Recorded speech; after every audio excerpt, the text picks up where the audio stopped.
By what name are you known? There are some who call me... Tim? Welcome to another episode of Timmy Talks, the channel where we talk old school magic. And in today's episode, we are going to do something special because I played a game of Elder Dragon Highlander 93-94 in Vienna, Austria. Yeah, I know you're as excited as I am. I can hear your cheers. That makes sense. We haven't played Commander here in a long time here on the channel, but I got invited by the guys from 341 Trading to play a game of Commander in their store in Vienna. So it's really cool. And of course, when you invite me over for a game, you know it's going to be 1993, 1994 Commander, right? We're not going to play with the new shiny stuff, you know. The old stuff truly shines, in my opinion at least. And I'm playing this game of old school Highlander with two guys who work at the store, Tim and Thomas. Really great guys, had a lot of fun playing this match. And I also brought my own brother along for the trip, Joep, who's also brought his EDH deck to the table. So we've got my brother Joep, who's playing Vaevictis Asmadi. And then we've got Tim, who is playing Nicol Bolas. And then we've got Thomas.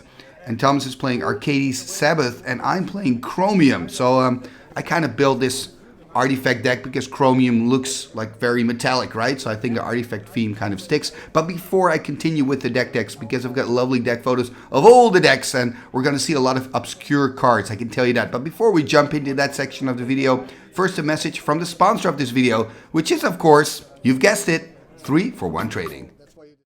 341 Trading is one of Europe's leading Magic the Gathering retailers. Their online shop has a fantastic selection of high-end Magic cards, especially for vintage, legacy, and yes, old school Magic players. They now exclusively offer my community free, fully insured, and fast worldwide shipping on all their high-end singles, full sets, and out-of-print sealed products. They upload new cards every Wednesday and have weekly sale offers and reductions waiting just for you. Use my code TIMMY to get free worldwide shipping on your first order over $500 or euros. Have fun ordering those cards, and thank you 341 Trading for sponsoring this video. And we are back and ready to dive into the deck techs, and I'm going to start with the deck of the player on the left top corner. That is Joep. Let's take a look at his EDH deck. And here we see the deck of Joep. So Joep is playing with the commander Vaevictis Asmadi. So let's start with that creature, Elder Dragon. It's 2 green, 2 red, 2 black, and 2 for a 7/7 flying creature from Legends, of course. And at the beginning of your upkeep, you sacrifice it unless you pay a black, a red, and a green. And then you can pay a black, a red, or a green to give it +1/+0. So you can pump it up. So that's pretty cool. So if you can get through and you can pump it up, you can maybe take an opponent out with one hit because of commander damage. Of course, you need to have a lot of mana to do so. But then again, it's also 8 mana to cast. So this bad boy, you're probably going to see it later in the game. And then what I'm going to do, I'm just going to focus on a few cards because obviously I cannot discuss every single one of them, but I'm going to focus on a few cards that I think can have a big impact in this game and are actually quite good in Commander. So the first card I'd like to start with is this card, Willow Satyr, which is 2 green and 2 to cast. It's a creature, a 1/1 creature from Legends, and it's got this very funky ability. You can tap it to gain control of target legendary creature for as long as you control this creature, and this creature remains tapped. So you can, actually steal the commanders from your opponent. The problem, of course, is that all the commanders have the upkeep cost.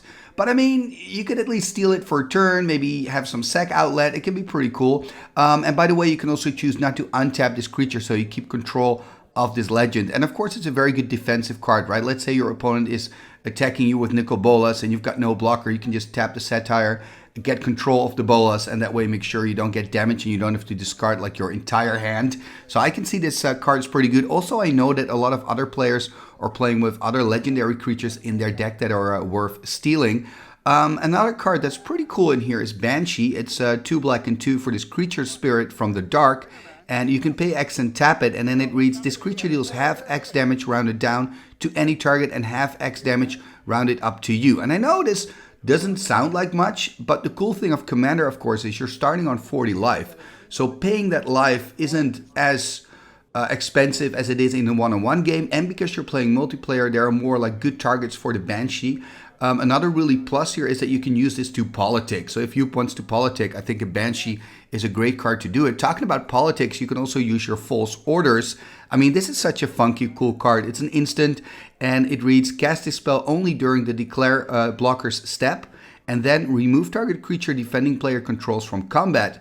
Creatures it was blocking that had become blocked by only that creature this combat become unblocked. You may have it block an attacking creature of your choice. So just a lot of text here, but you can make sure that one of your creatures goes through unblocked. And not just yours, you can target whatever. So you can really mess up combat with false orders. Again, you can kind of politic, or maybe make sure that you take out the strongest player on the table by using your false orders at the right time. And then there's another card that really shines in multiplayer formats. That's Gaia's Avenger. This is a tree folk. Yes, you've heard it right. It's a tree folk for 2 green and 1 from Antiquities that reads, Gaia's Avenger's power and toughness are each equal to 1 plus the number of artifacts your opponents control. So that's really cool, right? If you're playing multiplayer, there are probably tons of artifacts in play. So maybe you have like, what, an 8/8 creature for 3 mana, which is huge in old school, right? So I'm really looking forward to see this card shine. I hope it's going to hit the battlefield today.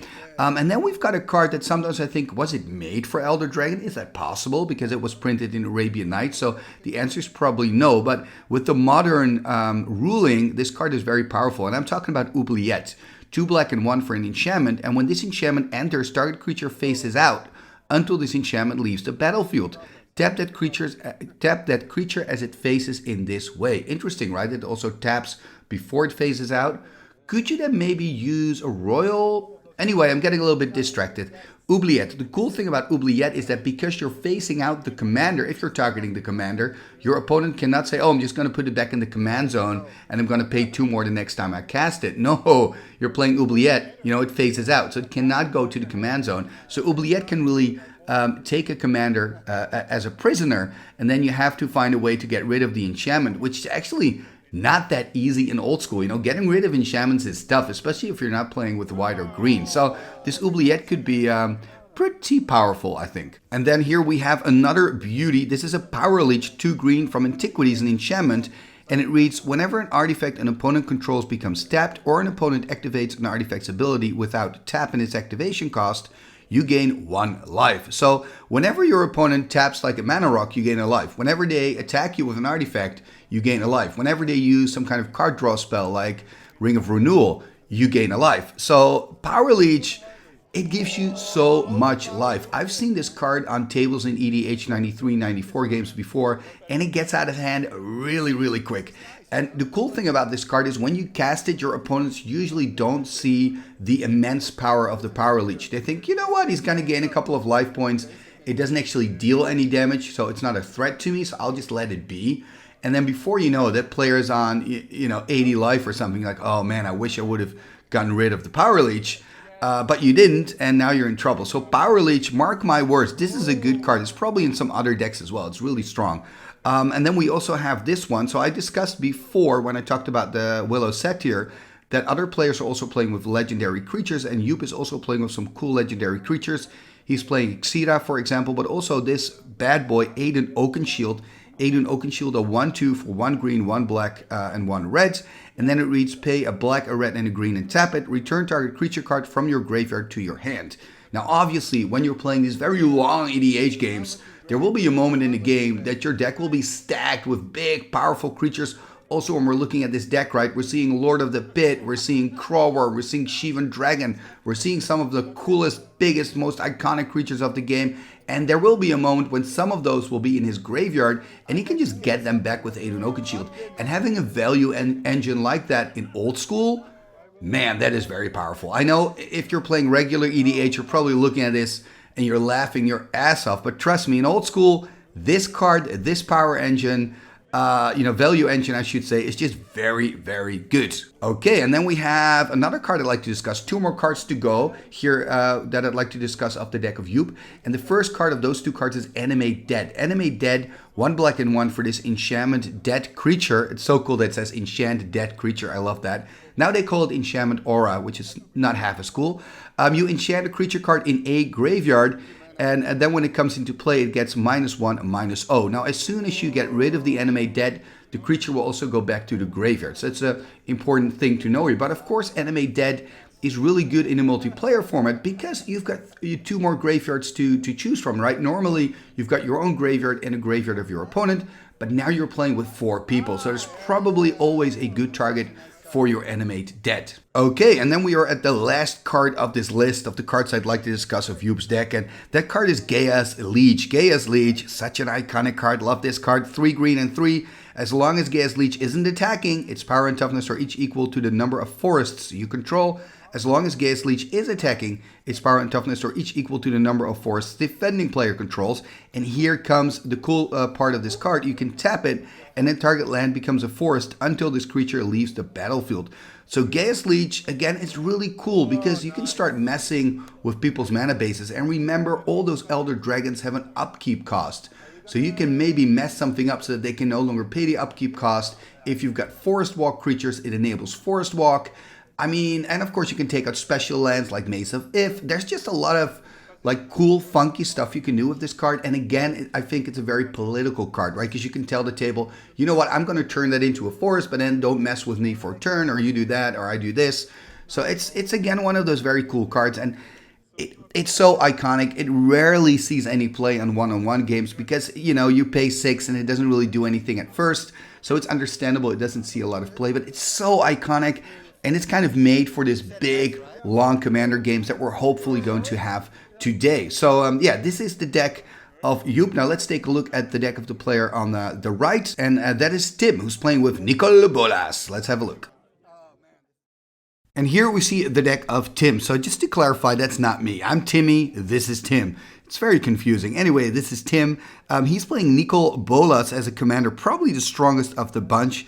A legendary creature, Elder Dragon like the rest. It's a 7/7 flyer for 2 red, 2 black, 2 blue, and 2 to cast. And of course, you've got to also pay an upkeep here, or else it's sacrifice. You've got to pay a blue, black, and red during your upkeep. And then it reads, whenever Nicol Bolas deals damage to an opponent, that player discards their hand. So of course, that can be pretty scary. And when you're playing against 3 opponents, there's probably a chance in there that one of them has their shields down, or you can make a deal with somebody, and then you can attack with Nicol Bolas and take their entire hand, which is in old school very devastating because it's not that easy to draw cards in old school. You know, it's not like the new Magic where basically every color gives you 6 cards for just casting a 1/1 creature. This is really tough old school stuff, right? If you want to draw a card, it's going to cost you a lot of resources, and there's simply not that many cards that can draw you cards in the game. So Nicol Bolas can be very devastating, pretty scary actually to play against today. But he's got more scary cards in his deck, and I'm just going to highlight again a few of the cards that I think are extraordinarily good in EDH. And the first card on the list is here, Mirror Universe. It's an artifact for 6 from Legends, and you can tap it to sacrifice this artifact, exchange life totals with target opponent, and you can only activate this during your upkeep. So when you play this card, the table has a full rotation to find a solution to it. But of course, when it gets back to you, you can swap life totals. I think this is a really nice card also because if one player is really getting ahead in the game, is too far ahead, you can still switch life totals and maybe that way kind of come back into the game. So I like it. So Mirror Universe, very strong. Another card that's also very good in multiplayer is this one, Cabal Ghoul. For 1 black and 2, you get this creature zombie from Arabian Nights. That's a 1/1 that reads, at the beginning of each end step, put a +1/+1 counter on this creature for each creature that died this turn. Well, obviously, the more opponents you have, the more combat you're going to have, the more creatures are going to die, making this card a lot better than in regular, like one-on-one play. And on my list here is another black card that I think is really cool. It's Siphon Soul. It's 1 black and 2 for a sorcery, and Siphon Soul deals 2 damage to each other player, and you gain life equal to the damage dealt this way. And the cool thing about this card is, to my knowledge, this is the first card that's actually made for multiplayer, right? This card gets better the more opponents you have. And it was also the first time when I saw this card that I thought, oh, wait a minute, you can have specific cards that are better in multiplayer than in one-on-one games. Remember, Magic was once designed as a quick in-between game to play during your Dungeons and Dragons campaigns. That's where the idea of Magic came from. So it was supposed to be a quick, short game, one-on-one gameplay. And then you've got this card, Siphon Soul, saying, you know what, if you've got more opponents, this card becomes better. So it's a really cool and unique card, and just very, very handy to use, because if you use it with 3 opponents, it means you deal 6 damage with this card and gain 6 life. So that's 12 damage, well, 12 life total changing card, right? Am I saying that correct? I don't think so, but you know what I mean. It's better with more opponents. Anyway, let's continue to the next one. We've got Haunting Wind here, also a black card. Lots of black cards that I'm highlighting here on the list of Tim. I didn't really realize that, but again, this card is quite good in multiplayer. 1 black and 3 for an enchantment that reads, whenever an artifact becomes tapped or a player activates an artifact's ability without a tap symbol in its activation cost, this enchantment deals 1 damage to that artifact's controller. So, I mean, this, again, can get out of hand quick. Remember, we discussed the Power Leech, which gives you life, but this takes life away. And yeah, Haunting Wind, this is going to be such an annoying card to play against. Do I have anything against enchantments? Anyway, let's continue. We also have, finally, a non-black card on this list. This is Inferno. Inferno, a card from the dark. This is a board wipe. There are not a lot of board wipes in old school. Nevinyrral's Disc is probably the best of the bunch. I guess we're all playing Nevinyrral's Discs today. But this Inferno here is an instant for 2 black and 5 that deals 6 damage to each creature and each player. So it's really cool because it also deals 6 damage. And again, you take 6 damage, but all your opponents are also taking 6. So it deals 18 damage to your opponent and only 6 to you. I should say opponents, but you know what I mean. And then, of course, it deals 6 damage to all the creatures on the board. So time this right, and this can really be a game changer.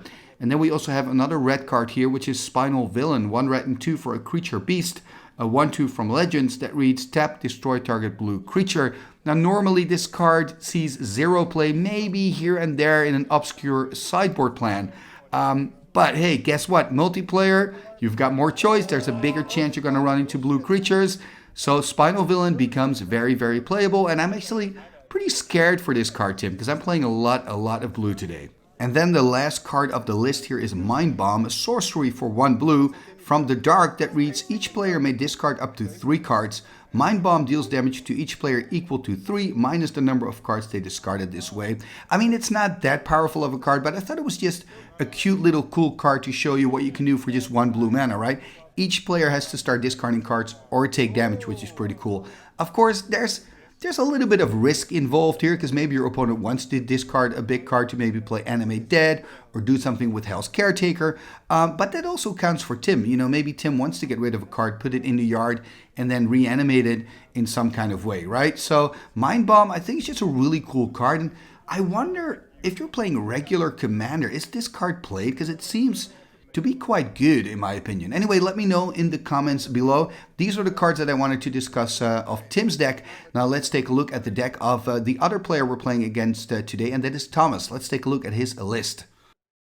And here we see the deck of Thomas. So Thomas is playing with Arcades Sabboth as his commander. It's 2 blue, 2 green, 2 white, and 2 for this legendary Elder Dragon from Legends. 7/7 like the rest of them, also flying like the rest of them, and you also have to pay an upkeep like the rest of them, and in this case you got to pay a white, a green, and a blue. If not, then Arcades Sabboth is buried. And the cool thing about this card is it's got 2 abilities. The first ability is you pay a white, it gets +0/+1, so you can pump the toughness. The second ability is actually quite good. Maybe this is the best commander on the table today. It's a close call with Nicol Bolas. It kind of depends on the strategy that you play, because this card gives all your untapped creatures +0/+2. So it's got a castle ability, a built-in castle ability, which I think is really cool. But of course, the creatures have to be untapped, and I think this card works together quite well with the Hive. So he's playing the Hive as well in his deck. This is an artifact for 5, and then 5 untapped create a 1/1 colorless insect artifact creature token with flying named a Wasp. So I know what you're thinking. 5 mana for a 1/1 token? Are you insane? In old school, this is a value engine. This is good. I mean, imagine the entire game is locked up. You know, you can continue making Wasps. Also, the Wasp is flying, so it can pretty much block everything that your opponent is going to attack with. So it also protects you from damage. And if you combine it with the Arcades Sabboth, you make a 1/3 Wasp token, as long as it stays untapped, of course. But that's pretty good, a 1/3 token instead of a 1/1. Then when we're looking at the rest of the deck, there's one other card that I noticed that's really powerful in this deck. It's also a legendary creature, and that's Rubinia Soulsinger. Rubinia Soulsinger is actually a fairy, 1 blue, 1 white, 1 green, and 2. And it reads, you may choose not to untap Rubinia Soulsinger during your untap step. If you tap it, you gain control of target creature for as long as you control Rubinia Soulsinger, and Rubinia Soulsinger remains tapped. So this is a 2/3 creature. So it's pretty cool, right? You can start stealing the strongest creatures of your opponent. So pretty scary thing. I'm sure when this hits the table, people are going to quickly grab to their removal and try to get rid of this Soulsinger. Now, just like with the other deck techs, I've made a little list of cards that I think are cool to talk about because they're extra powerful in EDH. And the first one I'd like to discuss is a card that I mean, does it see? I've played it in a deck once with Titania Song. The card that I want to discuss is Aladdin's Ring. So Aladdin's Ring is 8 mana to cast for an artifact from Arabian Nights. And yes, that is Leonard Nimoy's face there in the ring. And it reads 8 and tap. This artifact deals 4 damage to any target. So I mean, you're 16 manas in. And what do you get back? You can deal 4 damage to any target. Woohoo! But guess what? I think in this format, you get so much time. This could be really good. This could be really a game changer. I mean, 4 damage is a lot in old school, and it can really get some players into trouble. So Aladdin's Ring, in my opinion, quite good in this format. Another card I want to talk about here is Eye for an Eye, an instant from white, also from Arabian Nights, 2 white to cast. And it reads, the next time a source of your choice would deal damage to you this turn, instead that source deals that much damage to you, and Eye for an Eye deals that much damage to that source's controller. So I mean, this is really a card where I can see, you know, people don't expect to see this card. So they're swinging with their Shivan Dragon, they're pumping it to 10, or maybe playing a big Fireball or whatever. Out of nowhere, you can play your Eye for an Eye, maybe even take out your opponent. That would be quite cool. Talking about that stuff like taking out and dealing a lot of damage out of nowhere, look at this card, Berserk. It's an instant for 1 green that reads, cast this spell only before the combat damage step, and then target creature gains trample and +X/+O until end of turn, where X is its power. At the beginning of the next end step, destroy that creature if it attacked this turn. So the cool thing about Berserk is, remember, we're playing multiplayer. You can also play this on a creature of your opponent. I mean, you can do some really cool stuff. Let's say one of your opponents is attacking your nemesis, and you can just give it trample, double its power, and maybe even take out your opponent. And the silver lining is, you also then kill that creature, because remember, it says destroy that creature if it attacked this turn. So this is like a 2-for-1 potentially, and you deal lots of damage to your opponent, and maybe even kill the creature that your opponent is blocking that creature with, and you're killing the attacking creature that's also of your other opponent. You know what I mean? So Berserk can be an amazing card here in multiplayer. Talking about like those type of cards, we also see here the Urnum Djinn, which is, I mean, it's not as good as Berserk, but it's a recurring effect. It's kind of funny because this is a creature Djinn. It's a 4/5. But the ability is quite interesting because it reads, at the beginning of your upkeep, target non-wall creature an opponent controls gains Forest Walk. And yes, this is a downside because you're giving Forest Walk to an opponent. You probably have Forest, but listen to this.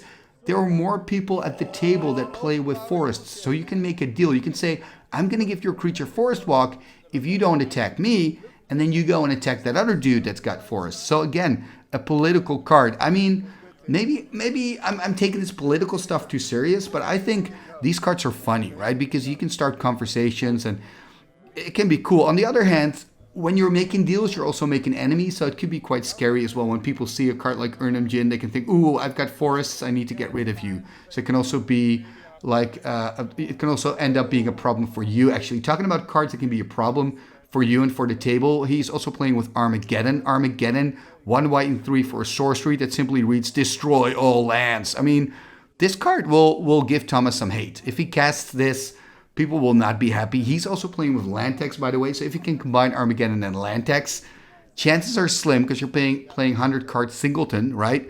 But if you can, it would be very, very good for Thomas. It would make him very, very powerful. It would make him definitely the biggest threat on the table. And then the last card I want to discuss, and I mean, this is also a card, I love the art of this card, I love what it does, but it's going to give Thomas some hate, I think, if he plays this out. This is Kismet, 1 white and 3 for an enchantment that reads, artifact creatures and lands your opponents, this is important, so not opponents, so you don't have to target one opponent, it takes care of all your opponents, they enter tapped. So the creatures, the artifacts and lands enter tapped. So this is super annoying, right? So all of your opponents are not going to be happy with you, Thomas, when you cast Kismet. And he actually combines this with a card that's even worse. He's also playing, and I kind of got to laugh, he's also playing with Stasis. I mean, why, Thomas, why did you put stasis in there? That's so funny. Actually, when we're looking at your deck, you kind of have this tap theme going because you're also playing with Flood. It's kind of funny. I'm not quite sure what you want to do with all the tap stuff of your opponent, what your bigger plan is. Maybe let me know in the comments, but it's kind of funny. You do know, of course, that when you're playing Kismet and Stasis, I mean, there's then a bullseye on you, right? You're going to be the target of the table, but we'll see what's going to happen. I mean, we'll just have to wait and see. Anyway, this is the deck of Thomas. Lots of other cool cards to talk about, but not enough time, unfortunately. I'm now going to continue with my deck, and I'm playing Chromium. Let's take a look at my list. And here we see my deck. So I've built a deck around this commander, Chromium. So another Elder Dragon, right? It's 2 black, 2 blue, 2 white, and 2 to cast for this legendary creature. It's got flying. It's a 7/7, just like the rest of them. And you also have to pay an upkeep cost for 1 white, 1 blue, and 1 black. And if you can't, you have to sacrifice the Chromium, just like all the other Elder Dragons. Now, the big difference is it's got a different ability than the rest. It's got Rampage 2. Yeah, baby! And I mean, this is pretty useless, this ability. What Rampage does, by the way, it says whenever this creature becomes blocked, and because it's got Rampage 2, it gets +2/+2 until end of turn for each creature blocking it beyond the first. So this could be kind of useful if at least the Chromium would have had Trample, but it doesn't. So I think it's not a very good card. It's not a very good commander, but it's very flavorful. And of course, the color combination is pretty sweet. White, blue, and black, pretty strong colors. And what I've done, I love synergies, right? I love combos. I love it when cards, when you combine them, do something cool. So I try to just play a lot of tricks in my deck. And I just want to highlight a couple of tricks here in the deck. And I've got a nuclear bomb in my deck, a way to destroy and kill all my other opponents on the spot. And that is actually Basil Monolith, Power Artifact, and Rocket Launcher. And I'm saying on the spot, but I need some time. Let me first kind of explain this combo to you. So you've got Basil Monolith, which is a mono artifact for 3. You can tap it to give you 3 mana, and then you can pay 3 mana to untap this artifact. Now, if you combine this with Power Artifact and Enchant Artifact from Antiquities, you can get an endless amount of mana, right? So I want to do Basil Monolith, Power Artifact, and then I have unlimited amounts of mana, which is already really, really good. But I mean, that alone doesn't win me the game yet, right? So I want to combine it with Rocket Launcher. Rocket Launcher, a card for 4, also from Antiquities, reads pay 2. This artifact deals 1 damage to any target. Destroy this artifact at the beginning of the next end step. Activate only if you've controlled this artifact continuously since the beginning of your most recent turn. So it's basically an artifact with summoning sickness. So if I can deploy the Rocket Launcher and a Time Walk and have, my Basil Monolith and Power Artifact thing going, then I can kill everybody straight away because I'm going to take my turn again and then I can kill everybody. But under normal circumstances, right, I'll probably first play my Rocket Launcher, act, very casually, and then hopefully survive. Hopefully the Rocket Launcher survives a complete turn cycle, and then maybe I can deploy Basil Monolith and Power Artifact. But what I like about this combo is that even without the Rocket Launcher, Basil Monolith and Power Artifact are really good together because they give me unlimited mana. And even if you just have one of these 3 cards, they're good enough kind of as standalone cards in the deck. And then another combo that I have is Preacher and Hell's Caretaker, which I really like, right? Because the Preacher's obviously, look at the art, the Preacher's obviously corrupt. So it's going to talk you into joining the new Lord, which is, me. So you're going to fight on my side. And then I'm going to sack you to the Hell's Caretaker because I'm actually evil. But I'm getting ahead of myself. Let's maybe first discuss the Preacher. Preacher 1 white or 2 white and 1 for Human Clerk that says you may choose not to untap this creature during your untap step. It's a 1/1. You can tap it, and then for as long as this creature remains tapped, gain control of target creature of an opponent's choice that they control. So I can tap it and I can say, for example, hey, Thomas, can you give me one of your creatures? And they're going to probably give me their weakest creature, which is fine because I'm going to use it to sack it to the Hell's Caretaker. Hell's Caretaker is a creature from Legends for 1 black and 3, a creature horror that reads tap, sacrifice a creature, return target creature card from your graveyard to the battlefield. It's got a little downside though because I can only activate this during my upkeep. So this is a very slow combo, but it's very cool. So I'm going to steal a creature with Preacher, sack it to the Hell's Caretaker to get a creature back from my graveyard. Then the next turn, I'm going to untap the Preacher, use the Preacher again, steal another creature, sack it to the Caretaker, etc., etc., right? So this could be pretty cool. So yeah, you know, that's one of my plans. Another plan that I'm looking forward to, because I love to flip orbs, who doesn't in old school, is a plan that involves my Chaos Orb. So Chaos Orb, 2 to cast an artifact, 1 and tap, and you can flip the Chaos Orb on. We play according to the errata in old school, right? Meaning you only choose one target. You got to flip it from a feet high. From a foot high, I think you say foot, right? Anyway, you got to flip it from a height of 1 foot. You flip it. If it rotates 360 degrees at least and hits the target, then the target is destroyed. So you can only pick one card. So just to clarify that. And of course, then the Chaos Orb is also sacrificed. It goes to the graveyard. And then I want to combine this with one of my favorite cards in old school Magic, Arabian Archaeologist. This dude's so cool. They call him the Pants because it looks like he's not wearing any. He's so cool. This is an Arabian Archaeologist, 2 white and 1 for a creature human artificer that reads, pay 2 white and tap, return target artifact card from your graveyard to your hand. So what I can do is, I can flip the Chaos Orb, it goes to the graveyard, then I can get it back with my Archaeologist and flip again. So it's kind of a cool way to get some Chaos Orb recursion going. And then another combo, and this is, I guess, the last one I want to discuss, because I'm sure you really want to just watch the game, right? But the last combo I want to talk about is a classic one, Icy Manipulator and Royal Assassin. So Icy is an artifact for 4 that simply reads, pay 1 and tap target artifact, creature, or land. And Royal Assassin is a human assassin for 2 black and 1, a 1/1 that reads, tap to destroy target tapped creature. So if you combine this, you can start, killing creatures of your opponent one at a time. So it's pretty, pretty bad news for my opponent. So I'm sure if I can combine these 2 cards on the table, they want to, come after me, which is fine. I appreciate it. But just to get back to my nuclear bomb, that's the dream, right? That I can do Bezel Monolith, Power, Artifact, and Rocket Launcher, wipe out the entire table out of nowhere.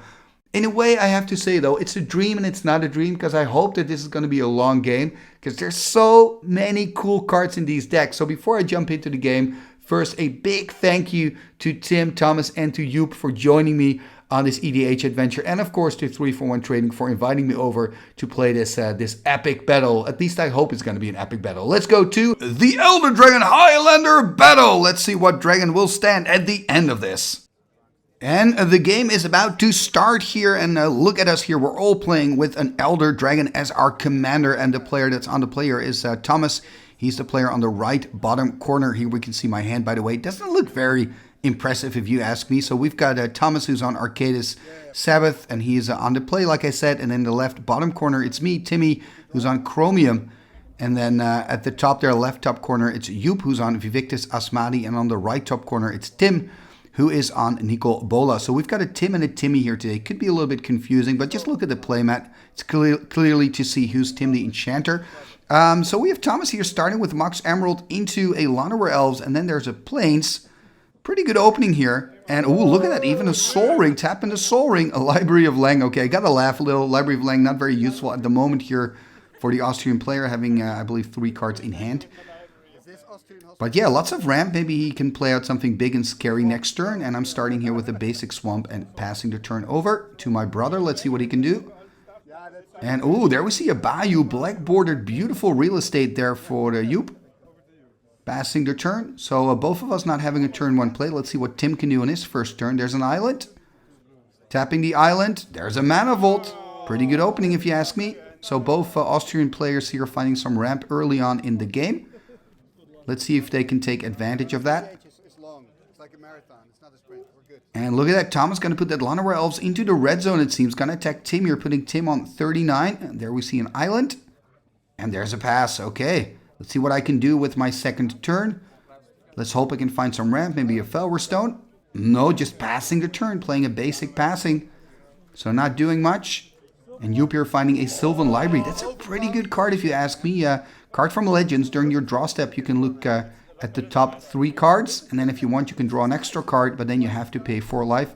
And you can do that twice. So you can pay 8 life to draw 3 cards. And here we see Thomas taking his turn. And Tim only played a basic and passed the turn. And I mean, this Llanowar Elves is doing work. It's going to attack Tim again. Oh, this surprises me. Kind of expecting him to rotate around the table, but deciding to attack Tim here. Okay, there we see a Time Walk. Doesn't look very threatening. I mean, it's going to give him an extra turn, of course. That's always good. There's a land drop. Untap, upkeep, draw. Let's see if he can find something big. He's got a lot of mana, but now needs to find something that's big enough to cast. And doesn't have the mana yet, by the way, to cast his commander, Arcades Sabboth. Okay, now he's attacking me. Gonna put me on 39. Look at that. A white knight 2/2 first strike protection from black. So that could be relevant, since all of his opponents are actually playing black. So maybe that's actually very handy. I'm playing a dual land here. The Tundra can produce white or blue. Let's see what I can do. I'm gonna tap 3. And oh, there's a Timmy, baby! The Prodigal Sorcerer. Yeah, this is what you want to do in life, of course. Playing my namesake card here. The Prodigal Sorcerer, the Tim, the OG. On the battlefield. And I have to say, a pinger in this format is usually quite good. I can now already kill the Llanowar Elves of Thomas. Well, not yet, of course, because I still have Summoning Sickness. We're seeing here, by the way, Joep in action, taking an extra card from his Sylvan Library. Going to drop here to 36. Going to find a mountain. And look at that, a Mox Emerald. Are we going to see some action from the Dutch player? Going through the hand here. I'm just trying to remember, does he have a lot of good 4-drops? I guess not, because he's just passing the turn here. So Tim's turn, going to play another black. And there's a Soul Ring. So just he's got a lot of mana. Misses red, though, in his mana base. It looks like he's got a Siphon Soul there in hand. I believe I saw that. Thinking about casting that Siphon Soul. Siphon Soul, a card from Legends, deals 2 damage to each opponent and you gain life. Yep, there's the Siphon Soul. And you gain life equal to the amount of damage dealt that way. So that means 6 life for Tim, and all of us are going to take 2 damage. So yeah, Tim on 44, Thomas on 38, Timmy on 37, and Joep on 34. And now it's Thomas's turn. And yeah, Siphon Soul, such an iconic card for me. Really the first card that made me realize that you could have cards that are better in different formats. Siphon Soul obviously better in a multiplayer format. And let's see what Thomas can do. Oh, look at this Bottle of Suleiman. That is so cool. So this is an artifact for 4. You can pay 1, flip a coin. If you lose the flip, you take 5 damage and it goes to the graveyard. If you win the flip, it also goes to the graveyard. But you get a 5/5 Djinn. And I think it's actually going to flip. Oh, I love this. I love this game. Thomas, it's really cool that you've put this, this card in your deck. Really sweet. So he's going to flip a coin.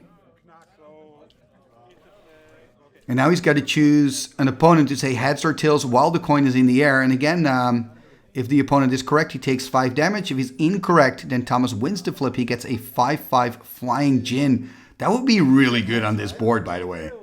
5/5 Djinn. Now remember, it is a token, so you can bounce it, for example. But yeah, that would be really, really good. So we're just going to wait and see. Okay, there's the coin. This is a Dutch Guilder, I believe. And a game up tills. So does it mean he gets a 5/5 Djinn? He does get a Djinn. Oh, man, I'm loving it. I mean, I'm not loving it. I'm loving it. You know what I mean? Of course, you don't want to see a 5/5 flyer against you, but it is really cool. And I think it's nice when you take the risk that it pays off. And now, of course, Thomas also still has his attack step. Going to go into the red zone with the White Knight. Going to attack Timmy for 3. He's on the highest life total, of course, but it would make sense to also attack Joep, I think, because of that Sylvan. Or maybe make a deal with him saying, if I don't attack you, you're not going to draw an extra card with the Sylvan, stuff like that. But in this case, he's just attacking Tim. You're passing the turn to me. So now my Prodigal Sorcerer no longer has Summoning Sickness. So let's see what I can do. Or is it still Thomas's turn, though? I'm not quite sure now. No, because I've untapped. So it is my turn. Look at this, though. Just passing. Oh, man. Not finding lands. Unable to play out anything. Just passing the turn. This is horrible for me. Doing nothing. Just having that one Tim to maybe politic my way out of taking damage. But it's not great. Oh, look at this. Joep, though, has enough mana doing the cool stuff. Playing out a Fire Elemental. That is one spicy card, if you ask me. 5/4 vanilla.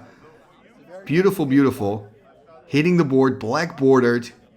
I believe the entire deck of Joep is black bordered, by the way. Really beautiful cards. And that 5/4 can start dealing some start doing some business, dealing some damage.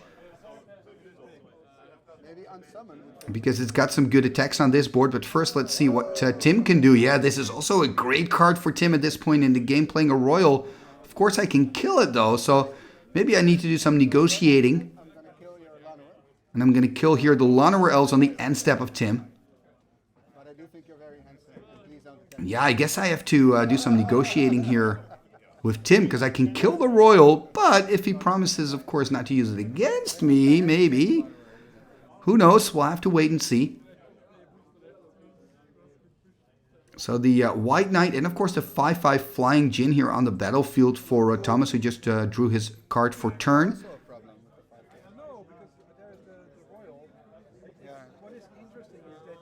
And we're going to see. It's going to tap 2 here.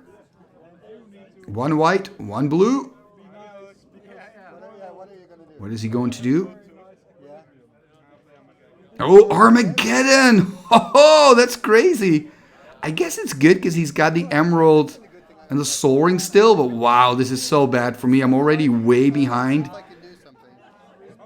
This is really, really bad. Okay, there we see a Psionic Blast. Gonna kill the White Knight. Or not. No, it's gonna just go directly to the life total of Thomas. Thomas dropping to 34. And he's playing... a Circle of Protection red. I mean, I guess he had everything, all the mana floating. And yeah, of course, the Royal Assassin cannot use its power to kill the White Knight, because the White Knight has protection from black. So that's kind of bad news, actually, for Tim. So that's also why I thought that he fired off the Psionic Blast to the White Knight. You are not the problem. Oh, but I mean, I wanted to keep my Timmy. Yeah, now, of course, it's tricky, you know. Just playing a basic swamp here. I think, I mean, yes, I can kill the Royal, but that's only going to help my other 2 opponents. So I think I should keep the Royal Assassin alive, actually. Because that way we don't have the Fire Elemental or the Djinn to worry about. Because, of course, when they attack, they have to tap. And here we see my brother, by the way, taking out the card in his deck, realizing that he's playing with Mind Twist. We're not playing with Mind Twist today. And look at that, he's going to put a Force of Nature in the deck. Yeah, go Joep! I mean, Mind Twist, just no fun. So taking out the Mind Twist here, replacing it for a Force. That's how we roll in old school. There's the attack with the Fire Elemental. So yeah, Joep is kind of thinking, you know what, as long as I attack someone else than Tim's probably going to be fine with it. So Thomas here dropping to 29. Untap, upkeep, and draw now for Tim. So yeah, I mean, Tim also lost all his lands. Does have a Soul Ring still and a Mana Vault, but it's all colorless mana. So yeah, everybody now kind of rebuilding after the Armageddon. And I mean, I'm looking at my board. I'm just not doing anything. Just have that single Tim in the swamp. Not doing much. And Tim also not doing much. Just passing the turn here to Thomas. Let's see what Thomas can do. Attacking again here with the 2/2 Knight towards Timmy, or Tim dropping to 36. Thomas the lowest with his life total of 29 here. I'm on 37, Joep on 34. And I'm gonna ping my brother here, gonna put him on 33. Obviously made a deal here with Tim that he wouldn't kill my Tim. And I'm gonna draw a card for turn. There's a Knowledge Vault. Oh, I gotta discard the Knowledge Vault. Man. I'm in such a bad position here. It's ridiculous. Yeah, Joep also pointing here towards the COP red of Thomas, saying, you know, I cannot attack Thomas. I cannot really do anything anymore with my Fire Elemental. And maybe he's even going to attack me because I just pinged him for a damage. He's on 33, so I wonder what's going to happen. Does have some lands in hand there, it seems. City of Brass, is he going to play that one out? Yes, he is. Really jealous of his mana base. Gonna tap 3, take a damage, drop to 32. What are we gonna see?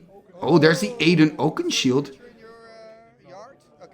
Doesn't have a creature in his library, though, to get back with the Aiden Oakenshield. Aiden Oakenshield, a card that allows you to get a creature back from your graveyard, put it into your hand. You gotta pay a black, a green, and a red and tap it to do that. Very cool and useful creature. There's the attack. And they're preventing the damage here. There's the pass. So yeah, interesting game. Everybody's kind of stuck here, I think. There's the pass here by Tim. Yeah, maybe we just need a board wipe already. There's the attack with the 2-2 first striker towards Joep here. Joep dropping to 30, so Thomas attacking Joep. And I'm going to deal 1 damage here to Thomas. He drops to 28. Yeah, trying to use my Timmy and trying to do it in a way so it survives. But it's difficult here because I don't want to make any enemies. And I'm in such a bad spot here, having to discard again. Oh, man. Am I just going to discard cards and ping people for the next 2 hours? I hope not. You know, that sounds pretty boring. Well, I mean, I have a drink and I've got beautiful cards in front of me, you know, so could be worse. But hopefully I can find some lands. Anyway, let's see what Joep can do in his turn. Finding a duel here. Taiga hitting the board. And I think I kind of want the Royal Assassin to go. I mean, it's in my best interest to keep it around. I know that, but it'll open up so much more. Let's see what Joep can do. He's sacking the Fallen Empire's land for 2 red. Oh, look at that 2-headed giant. This is such a cool card. 1 red and 4 for a 4/4 trampler that can block 2 creatures. It's so flavorful. It's a card that's not reprinted in Revise. I always love these cards. They have something mystical. It's really good. And passing the turn. Yeah, Tim also not finding lands, just like me. So both of the Timmies are kind of out of this game at the moment. We both just have 1/1/1, and that's all. We only have a 1/1 creature to protect us. Yeah, it's difficult. Exactly. We're just drinking some beer here because that's all we can do. Hoping that the top of our decks is going to deliver something. Let's first see what Thomas can do. He's on 28, so the lowest in life total. I mean, if he can get rid of the Royal, he can start swinging in with his 5/5 Djinn. Can, of course, still attack with his White Knight. And here we see a Forest That's so fancy. for the Austrian player. It's fancy land. Okay.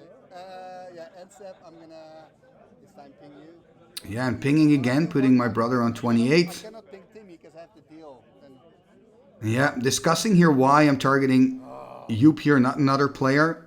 I mean, it's difficult. I just want to keep using my Tim. You know, it has to ping on end step if you ask me. And I'm sure there will be a time that I have to target the Royal, though. But I hope you understand why I don't. Again, having to discard a card. Oh, my goodness. Discarding so many cool cards here. Not finding any lands. This is frustrating.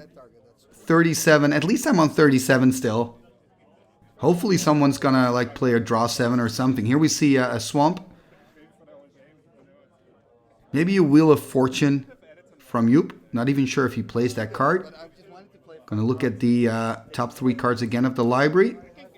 And I mean, I'm sure there's going to be a moment where Joep says, you know what, I'm just going to attack you because you keep pinging me. I'm already on 28. yeah, I'll stop pinging you for sure. So yeah, a little bit in the tank here. Thinking about what he wants to do. You know, Joep, I won't hold it against you, but of course there's a risk if you tap your creature that it'll get killed by the Royal, so he decides not to do it, passing the turn to Tim. Okay, Tim finding a land. Congratulations, Tim. Hopefully you can play something out here. Basic Mountain hitting the board. I mean, every turn the land's coming close. What can he do with the Mountain? Yeah, passing the turn already back to Thomas. Kind of missed that moment. Thomas deciding to attack Tim here. Tim dropping to 34. I'm pinging Thomas. Thomas dropping to 27. Also, Thomas not finding any lands or playing anything out here. So, yeah, that Armageddon really set back the game. Can I finally find a land from the top of my deck? That's the big question. Or do I have to discard again? Oh, man. This is, what, 4 discards in a row? Ridiculous. Discarding my rocket launcher. And the rocket launcher is an important card because I can combine it with my power artifact Bezel Monolith plan to kill everybody. And here we see Joep playing out more creatures. Joep is actually doing quite well. If he can get rid of the Royal Assassin of Tim, everybody's in a lot of trouble. Maybe I could even make a deal here with Joep saying, I kill the Royal if you just then don't attack me with the creatures. But yeah, it's difficult here. Tim also just passing the turn, not finding anything. And what a weird start of the game, right? 35 lands and Moxen and Manifold. We're in this no man's land where everybody is keeping everybody hostage. Okay, bring it on, bring it on. And we do have, of course, Thomas who can still attack. He's now attacking me. Going to drop to 35. I'm going to ping him. Going to put him on 26. Okay, finally finding something. There's an island. Can I do something with 2 mana? I hope I have like a Flower Stone or something. Tapping 2. A Time Walk. Okay, that's funny. Oh, a Time Walk. Gonna ping Thomas again. Guess I'm really upset about that attack of the White Knight. Can I find another land, please? Yes, at least there's something, a Mox Pearl. So now I've got all the colors. I think you're a great man, but you're going to commit suicide. And it's killing itself. Do I have a balance? Do I have a balance? Oh, there's a balance! There's a balance! This is huge! This is huge! It's gonna kill all the creatures! Yeah, I'm gonna lose some cards. And I'm gonna lose a land again because there's only one mountain, but there's something. We see Thomas here looking at the Library of Leng, and the Library of Leng is pretty cool because whenever you're forced to discard a card, you can also put it on the top of your library. So Thomas can choose if he wants to put the cards on the top, but I'm not sure if that's beneficial. Here we can see the cards that I discard. I mean, this balance is great, but on the other hand, I'm losing a land again, but I feel like I had to do it. I mean, the creatures on the side of Joep were just ridiculous. That was a problem waiting to happen. And I'm losing the swamp here. We're like low. Wow, I mean, this really resets everything. Crazy, crazy. Also good news for Tim, actually, because, yeah, he loses the Royal, but, I mean, he doesn't have to lose a land here. Still has the Vault and the Soaring, and here we see Joep passing the turn. But that balance was absolutely brutal. There we see a swamp. There's a pass. Let's see what Thomas can do. Oh, a Maze of If. Okay. Ooh, a little bit doubting if he wants to play out the maze here. Decides not to, passes the turn to me. Untap, upkeep, and draw. Passing the turn. Ah, man, I just want to find some lands, play out some stuff, do goofy things. There we see a swamp for Joep. Okay, there's a Wheel of Fortune. I love it, I love it, I love it. Thank you, Joep. Oh, I had a Time Twister in hand. Oh, I was so close to Time Twister. But I'm loving the wheel because now I hopefully find some lands. And I think it's really good for the board. And look at the hand of Thomas, by the way. Had a land tax in hand there. Going to lose the land tax. Oh, and the Timmy is gone there for Tim. Yeah, Timmy is good. You know, Timmy is useful. So 7 cards. I think, Joep, you're saving this game with your draw 7. I absolutely love it. This will give everybody an opportunity again to rebuild, find the lands they need, and we can start seeing some cool spells. Because, of course, that's what we're all hoping for here in this EDH game.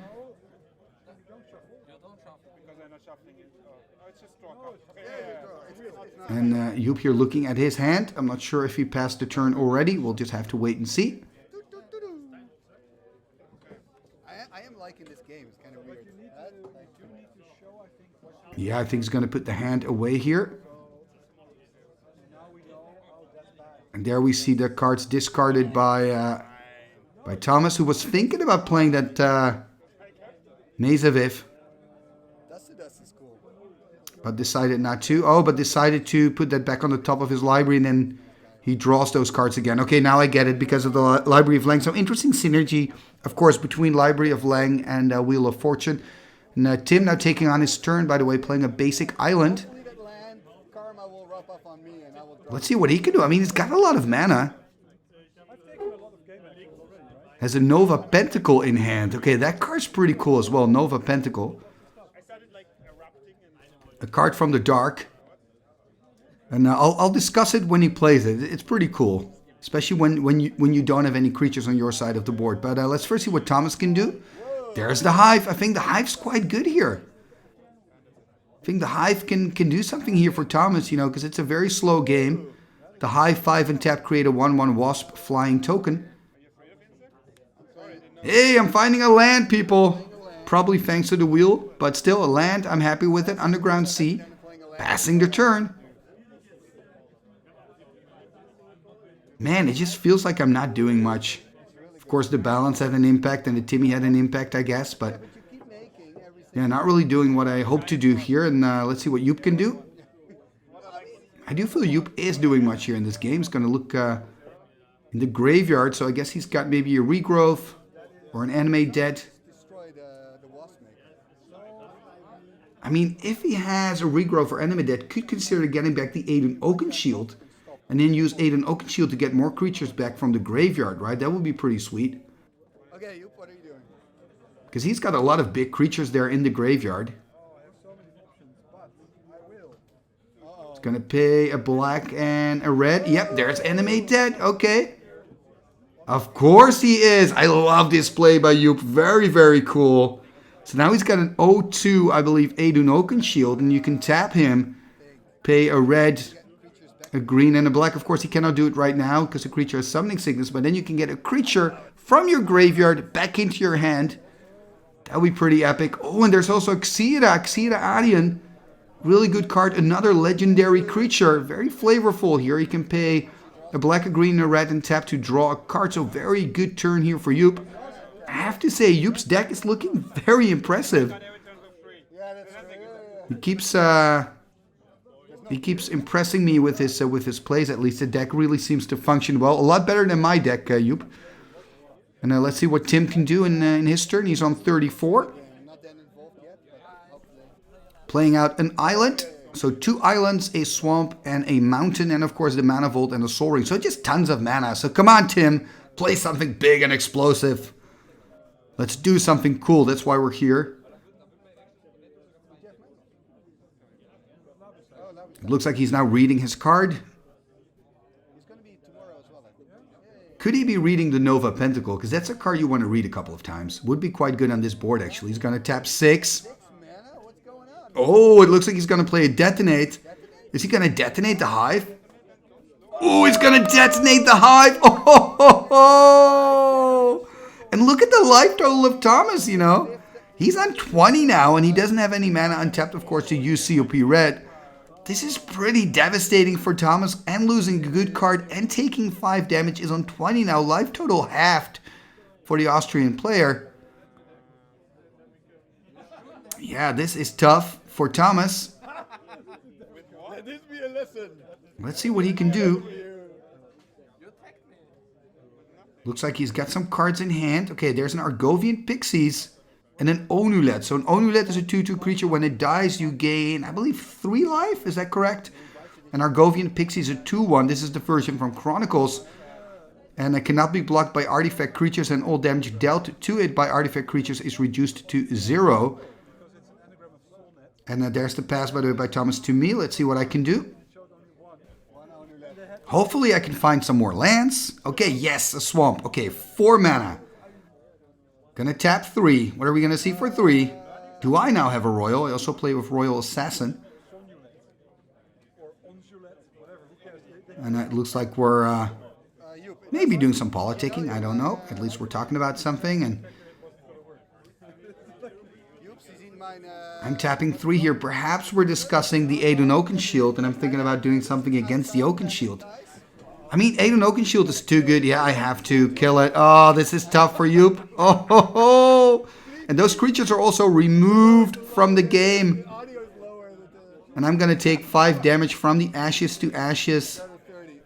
I'm sorry, Joep, but they're too good. They're just too good. Xira is going to draw you cards. And I mean, Aiden Oakenshield is maybe even better in this case because you've got so many good creatures. But I do feel that I've made an enemy now. I think Joep is really gonna attack me. At least has to deal me some damage back here. And I get it. I hope that you don't, but I get it. Untap, upkeep, and draw here for Joep. Of course, going to look at the top 3 cards. But I took 5 damage.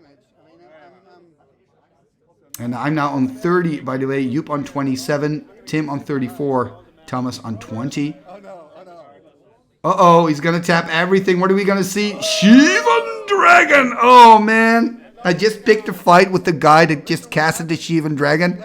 This is bad news. Hopefully I've got like control magic or something. Oh man. The Sheev, he's so going to hit me next turn. He is so going to hit me. Okay, let's first see what Tim can do. Man, at least I'm on 30. I guess I got a couple more turns. But Tim also tapping his stuff. There's the Nova Pentacle. So Nova Pentacle, when you get attacked, you can tap the Pentacle. And then the damage that it deals to you is redirected to a creature of an opponent's choice. And of course, Tim doesn't have any damage, so it means it's like an indirect way to kill creatures of the opponent. So Nova Pentacle, very good card on this board here for Tim. It's really going to protect him against the Sheevan. Yeah, this is going to be really interesting. There's the attack for 4 towards Tim. There's a Shatter, so he's going to gain, okay, 2 life, I guess not 3 life. Only let dying, going to go up to 22. 2 damage dealt here to Tim is going to drop to 32. But I'm really curious what's going to happen in Joep's turn with that Sheevan Dragon. But let's first see what Thomas can do. Thomas playing another Forest after the attack, so in his second main. And it's looking, I'm so jealous of your Maze of If and your COP Red, Thomas. I mean, I need one of those 2 cards right now to protect me from that dragon. I'm just finding a Swamp though. Gonna tap 4. What do I have for 4? Okay, there's a clone. Gonna clone the Sheevan. Oh, I love it. I love it. I love it. I love it. So at least this is gonna protect me from the Sheevan of Joep here. Because I'm sure he would have attacked me otherwise after that Ashes to Ashes. So I mean, this clone is here hopefully to stay. It's a 5/5 Sheevan Dragon, so we both have Sheevan Dragons.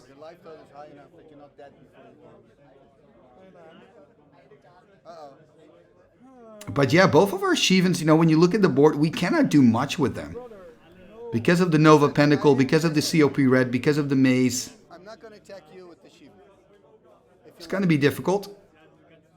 But Joep has a lot of mana and cards in hand, so let's see what he's going to do. Is this a Demonic Tutor? That's a Demonic Tutor, okay. Ooh, am I in trouble again? What is he going to tutor for? I mean, could also go for like a Jam Day Tome or something, you know, just to draw more cards than the other people on the table.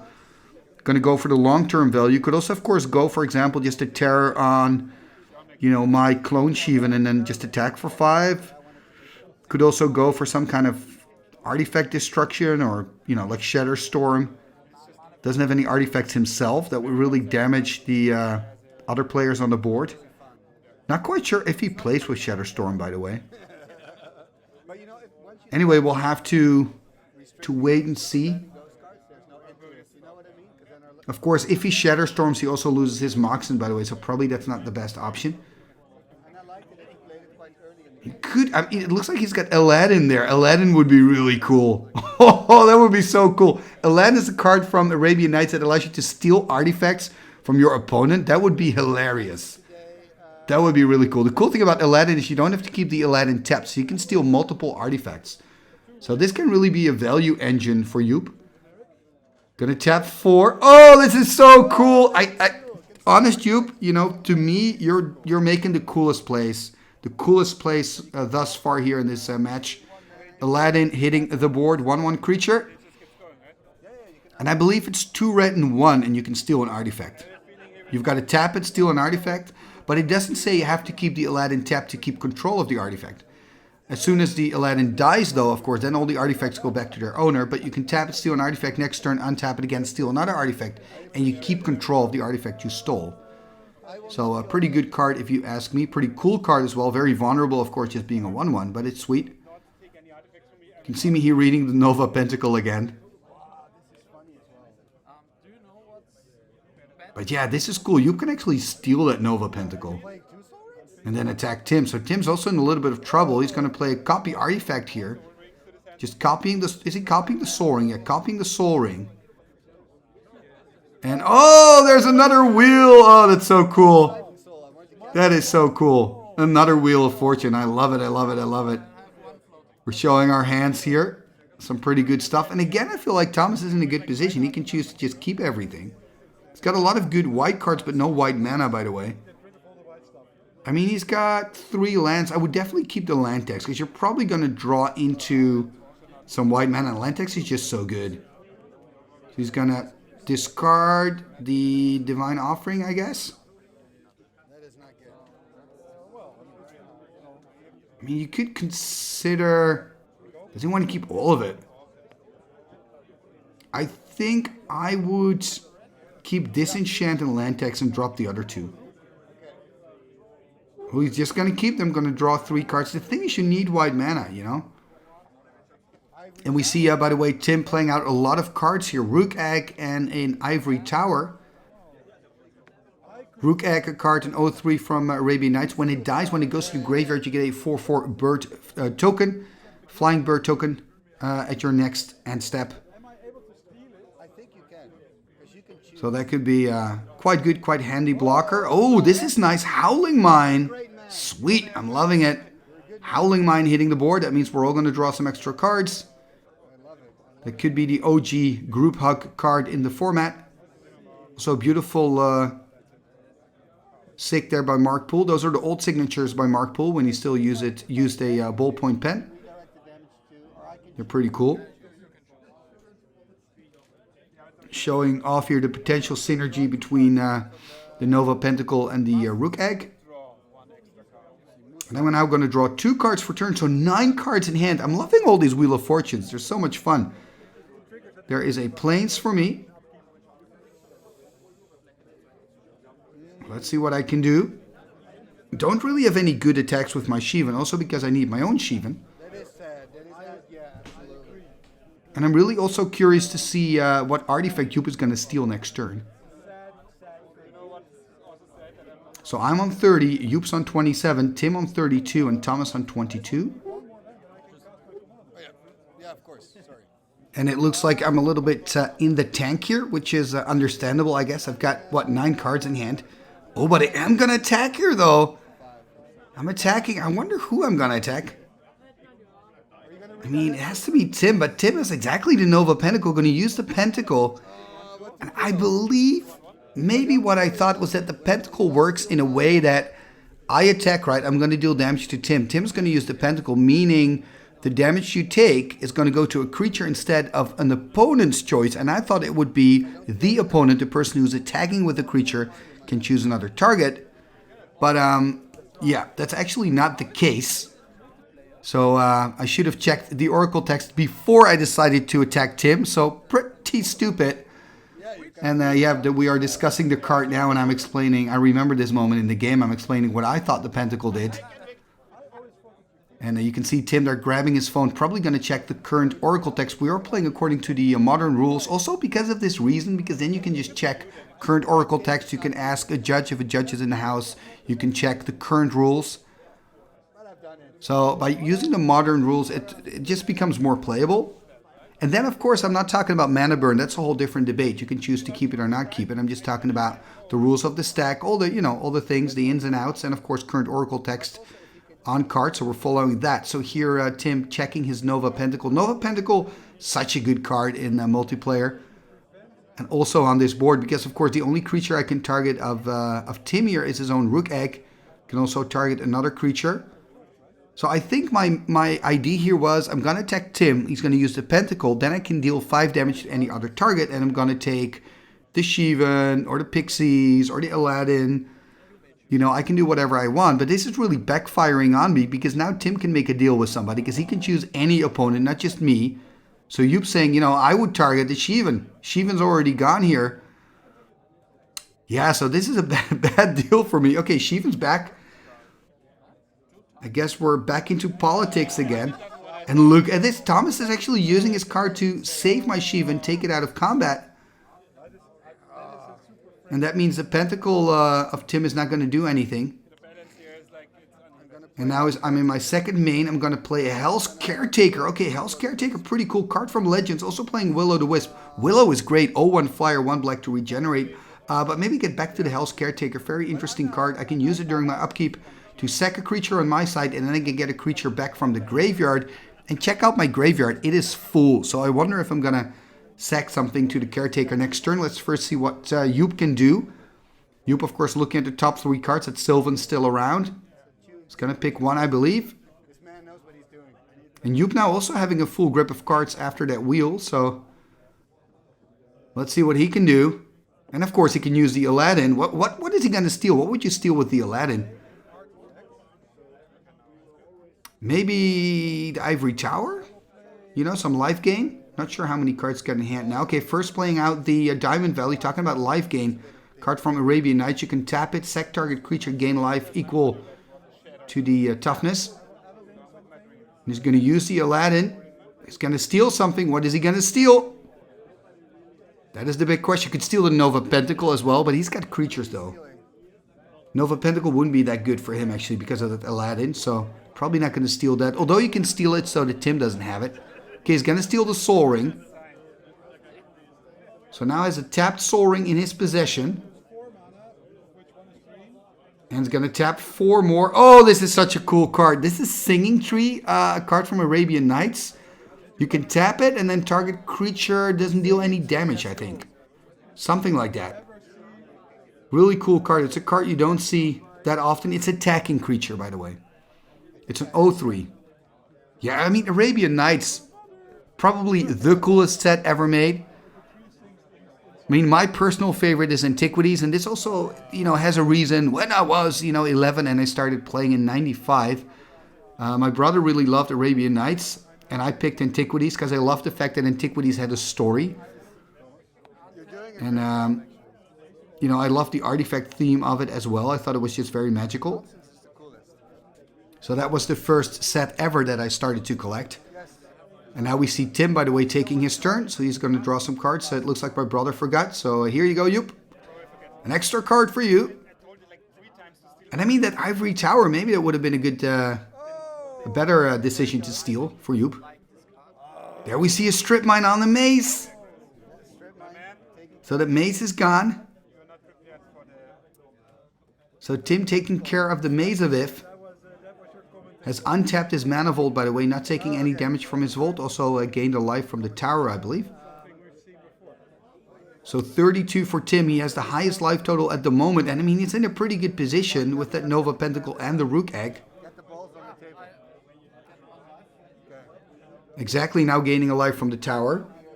So going to go up to 33, actually. He's going to tap 4. There's an Icy Manipulator. Yeah, really good. Of course, the Royal Assassin is in the graveyard for Tim. So that's a bit of a pity. That's always a nice combo, those 2 cards. But yeah, Icy, another super annoying card. Those artifacts are really good. And there we see Tim passing the turn to Thomas. Thomas drawing 2 cards for turn. Because of the mine that's still in the game, of course, playing a Savannah, the dual land. And there's the land text, finally finding white mana, by the way.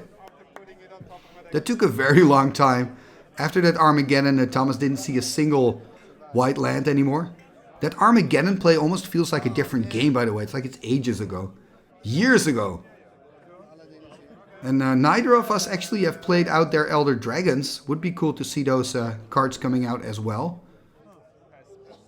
They're all still in the command zone. And this land text, can it start doing some work, by the way? How many lands does Thomas have? 1, 2, 3, 4 lands. Yeah, that can start doing some work next turn, that land text. Pretty good, actually, for Thomas. And I do believe he's passed the turn to me. And I'm going to use my Hell's Caretaker. Look at that. What am I going to sack? Going to sack the Willow. Okay. Willow's pretty good, though. What am I going to get back? What do I have in my graveyard? I'm going to get back the Tim. Okay, going to get the Tim. I mean, I guess the Tim can kill the Aladdin. Gonna get back the Tim. Okay, I'm not sure if this is a good move. That Willow is, like, really good. Like, Willow can protect me from the Shivan. Anyway, it's done. I'm sure I have my reasons. Gonna play a blue. Gonna tap 2 blue. Tap a black. 3 in total. What can I do for 3? Oh, look at this Old Man of the Sea. Wow, so now I can steal small creatures. I can steal the Rook Egg. I can steal the Rook Egg. Sack it to the Caretaker. Get a 4/4 and get a creature back. Wow. This is huge. Old Man of the Sea is huge for me here. Also playing a Flower Stone. Gonna do more, tapping the stone and a pearl. There's a sage. I'm collecting old people, it seems. Look at that. Oh, that's so funny. And I'm sure the Hell's Caretaker is also pretty old. So I got a bunch of old wizards on my side of the board, which I love. It's the way I like to play, passing the turn back to Joep here. But my board's looking pretty good now. This is a problem for my opponents. I wonder if the Old Man of the Sea is going to survive, because I can steal the Rukek, I can steal the Aladdin. I can start sacking them all. That is pretty sweet. I can even steal the Argovian Pixies of Thomas. Lots of good targets for me. But let's first see what Joep can do. Hey, his own Soul Rings. Now he's got 2 Soul Rings in the game. Can actually steal the copied Soul Ring as well if he wants to. Which is not the best target, but it is really funny. He's going to use it. Oh, he's going to, of course, steal the Soul Ring of Thomas, which is a revised one. So he's got a revised and unlimited one, and I believe his Soul Ring, is that Alpha, Joep, or is it Beta? It's so hard to see the corners. I believe it's Beta, but I wouldn't be surprised if it's actually Alpha. Anyway, he's got 3 Soul Rings, which is pretty nuts. And yes, there are better targets on the board, but I think Joep just wants to have all the Soul Rings.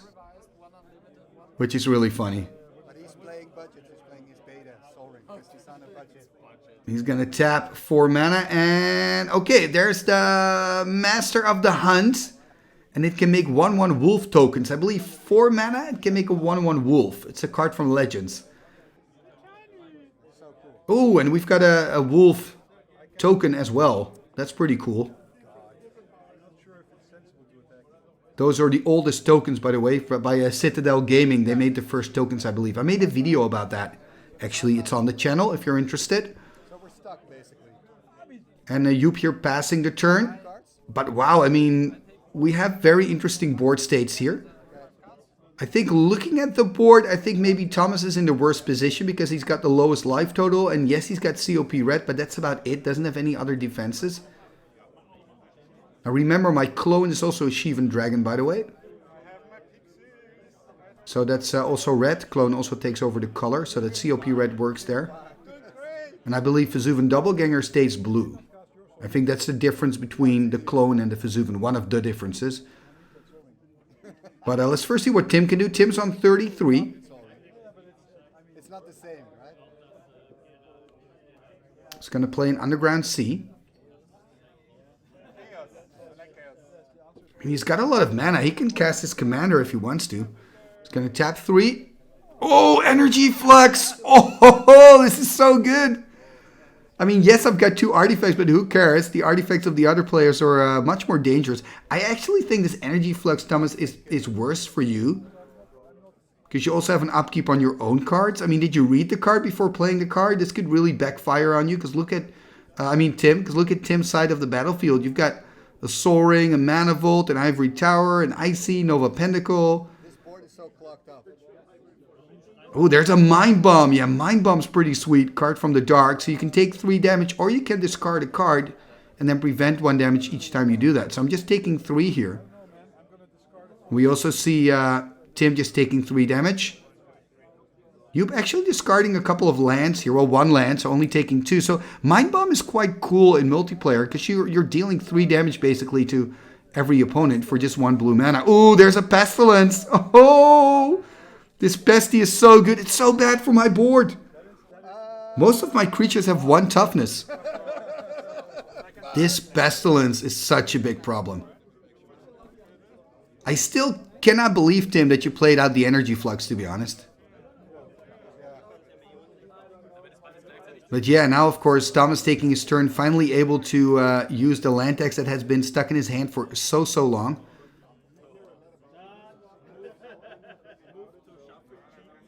Is he going to do something on end step here of Tim? Not quite sure.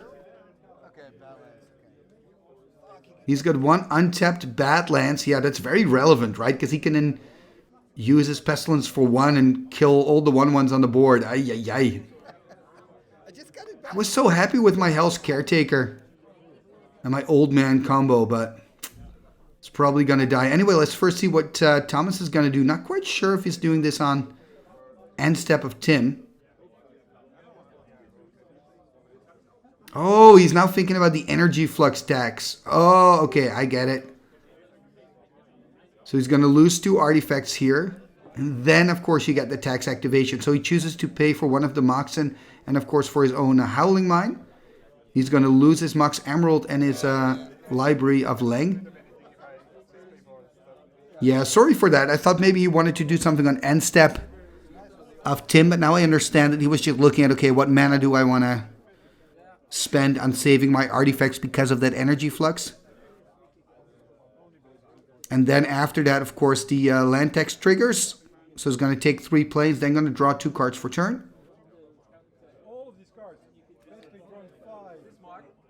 Yeah, this is going to be an interesting turn. Let's see what Thomas can do.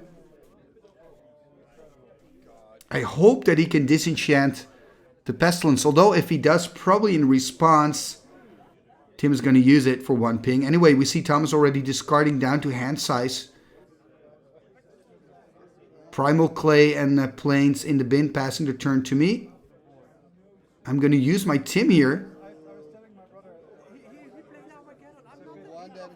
Can I use my Tim? Didn't I just play it out? I think I'm making a mistake. I think that Tim still had summoning sickness. Yeah, I'm pretty sure. So sorry guys, this is a mistake. Dealt 1 point of damage to Thomas. It shouldn't have happened. Before it dies, I'm going to sack it to... And I'm going to pay for the Flower Stone. I'm going to sack the amulet before it dies to the energy flux. So this is all happening in my upkeep still. Now I can also use... I'm going to draw cards. Okay, because I could now have used the Old Man of the Sea, I think, and then use the Hell's Caretaker. Decided not to for some reason. Maybe I missed it. Maybe I was too focused on the Sage of Latnam sack the artifact trick. Because I think I could have used my Old Man of the Sea and my upkeep to, for example, get the Argovian Pixies or the Aladdin, sack that to the Caretaker, get another creature out. Anyway, not doing it. Attacking here. With the Shivan trying to attack Tim. Tim is tapping it down though. With the Icy. And I think one of the things we discussed here is that you have to make the choice before you know he's getting attacked. So I'm saying I'm going to go into my attack step. And then he has to make a decision. But these are all minor things. And you can see we're like, no, that's fine. Keep it the way it is. I mean, we were just having a great time, having beers, looking at these beautiful cards, checking out how they actually work together. I mean, it's all about fun and the gathering, you know. That's the number one reason for this game. But of course, when you're in it, you do want to win, and you do want to try to come out on top and just do a lot of cool stuff. But I mean, the board, it's so complicated already. And I'm just looking at just passing the turn, even though I probably have a lot of good cards in hand. Maybe just deciding to wait it out a little bit. And now, of course, Joep has got to pay a lot of mana because of the energy flux. I mean, the energy flux has really changed a lot here. Joep can, of course, tap his Soul Ring to save his Soul Ring. Yes, he's going to use 2 Soul Rings to pay for the upkeep cost of both of his Moxen. So the Soul Rings are going to go back to their owners. That's so funny. And he's going to tap his own Soul Ring to keep it around as well. Oh, this is so funny. I guess he can use his Aladdin to steal some more artifacts, obviously. Let them then die with the energy flux. That's also a way to get rid of the artifacts of your opponent. So he's now looking 4 cards deep. Why? Because of the Howling Mine in combination with the Sylvan. I'm going to put the cards back, going to draw 2 cards for turn. And there's a Hammerheim there, I believe. Is Joep going to play out the Hammerheim? There's the Hammerheim. So much mana. No reason yet for any player to play out the Elder Dragon at the moment. Or is he going to play out the Elder Dragon? 2 green, 2 black, 2 red, and 2. That's the casting cost of Vaevictis Asmadi. And there we see the Vaevictis Asmadi hitting the board. The first Elder Dragon entering the chat here today. The commander of Joep making a presence here. This is a 7/7 Elder Dragon Highlander. Yeah, this is really cool. There's the attack. It looks like he's going to attack Tim. Tim tapped out, going to drop to 25. Everybody's really close together with life totals, by the way. Thomas a little bit behind on 18, but Tim and Joep both on 25, and I'm on 27. And yeah, really cool to see one of the Elder Dragons here hitting the board, the Asmadi. And now Tim has to decide what he's going to do with all his artifacts. Has to make some tough decisions here with the energy flux. Remember that copied artifact is a soul ring. Yeah, now he's got to make some tough decisions.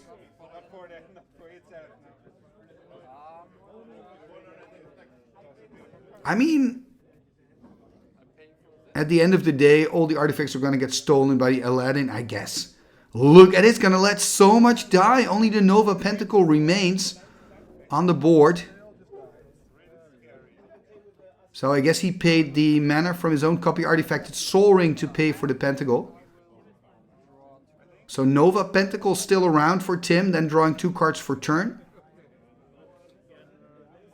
Yeah, let's see what he can do. Playing out a mountain. Lots of mana for him as well. Is he also going to play out his commander? Nicol Bolas, that would be pretty cool. Then we've got 2 Elder Dragons on the board.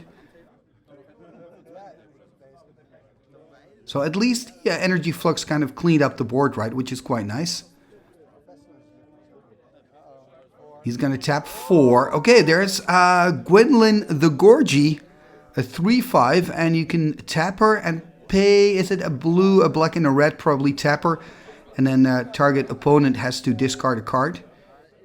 And I believe you can only use that ability in your own turn. So yeah, pretty good card. Kind of like a Disrupting Scepter, but then in person. So yeah, that could be a problem for people here on the table. We're going to see a Disenchant here on the Energy Flux. Interesting. I think Pestilence is scarier, although not for Thomas though. So Disenchants here the Energy Flux, meaning he no longer has to pay for the Mox or the Howling Mine, of course, which was pretty annoying for Thomas, I guess, so it makes sense. Now he can use that mana to cast spells. He's going to look up an island, a forest, and a plains with his land tax. And then, of course, he's going to draw 2 cards for turn. And I have to say, the Howling Mine is really creating a lot of fun here in this match. It means that we just have a lot of cards and a lot of options and a lot of, cool stuff to do.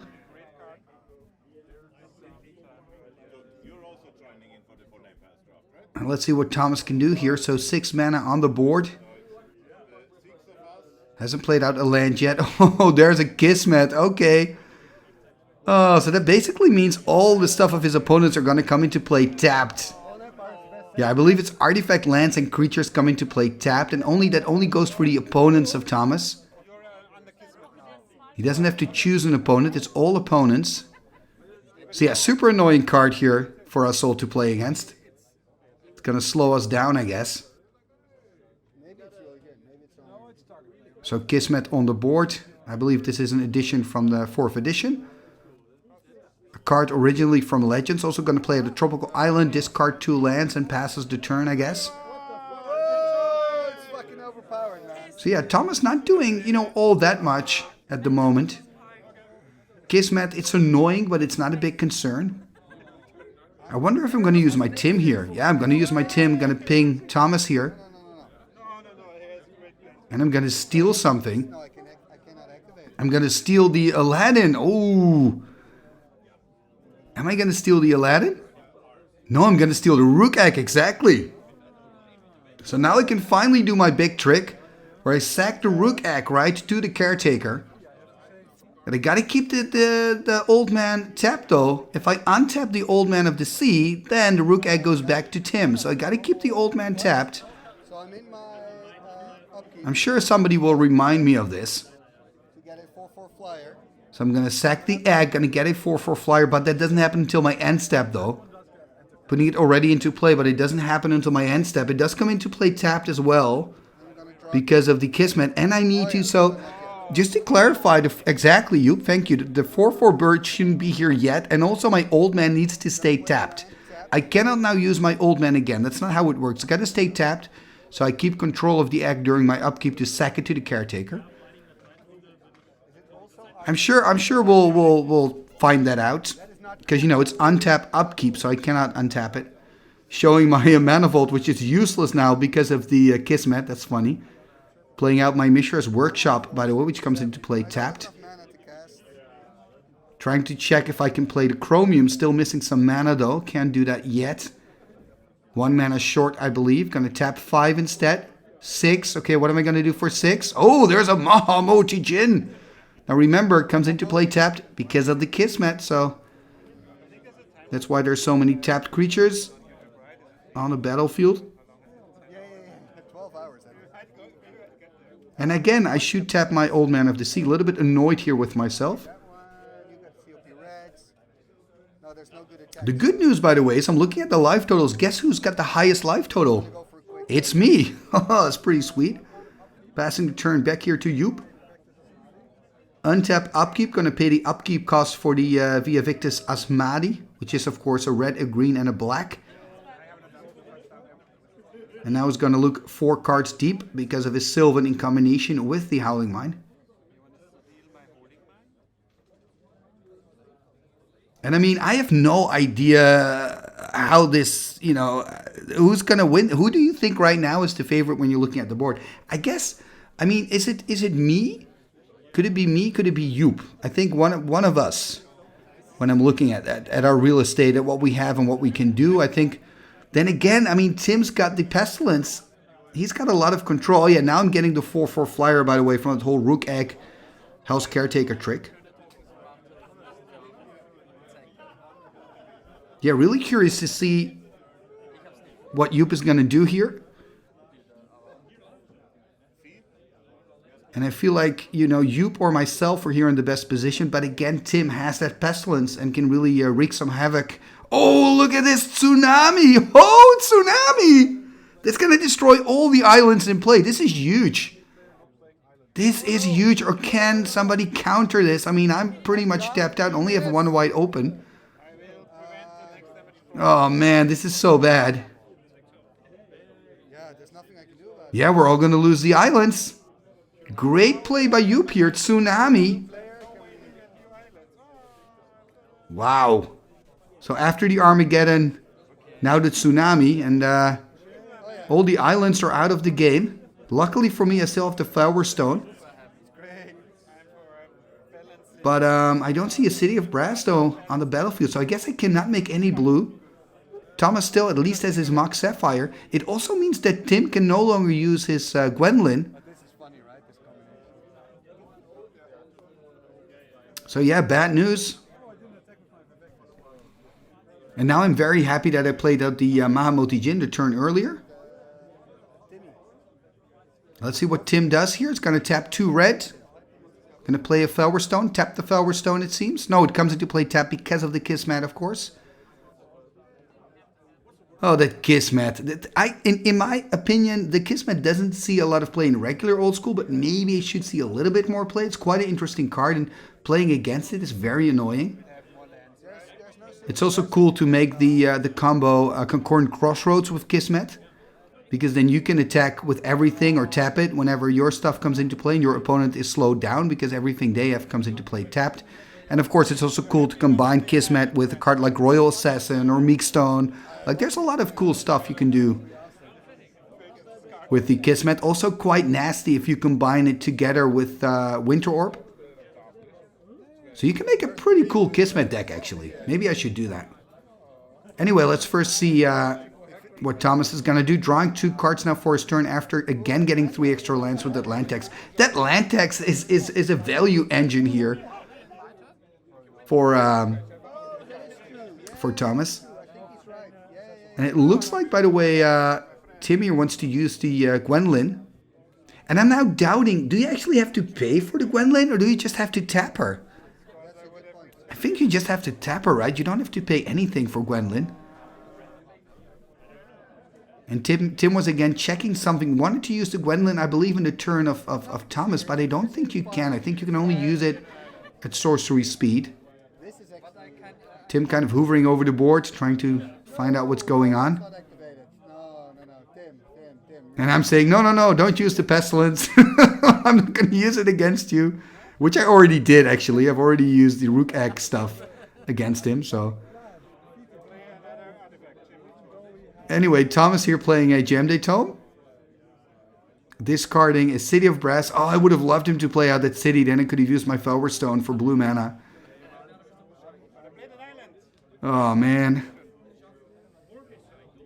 And then I'm going to ping somebody, I guess. Going to ping Joep here to 24. Untap. Upkeep. So I wonder if I'm not going to use my old man in the upkeep, which should have been tapped again, by the way. So sorry, guys, for that mistake. So I can now tap my old man in my upkeep, right, to steal something, then use my caretaker.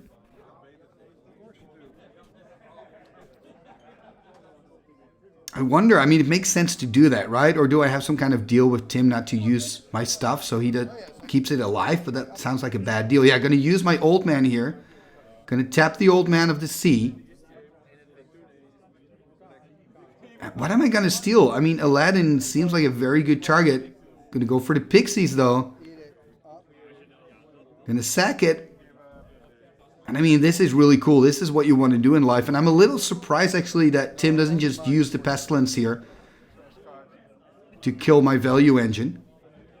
Because even if we have a deal, I mean, it's really dangerous to just let me keep bringing creatures back and killing stuff of the opponent. It's just going to give me too big of an advantage, I feel, like, in my opinion.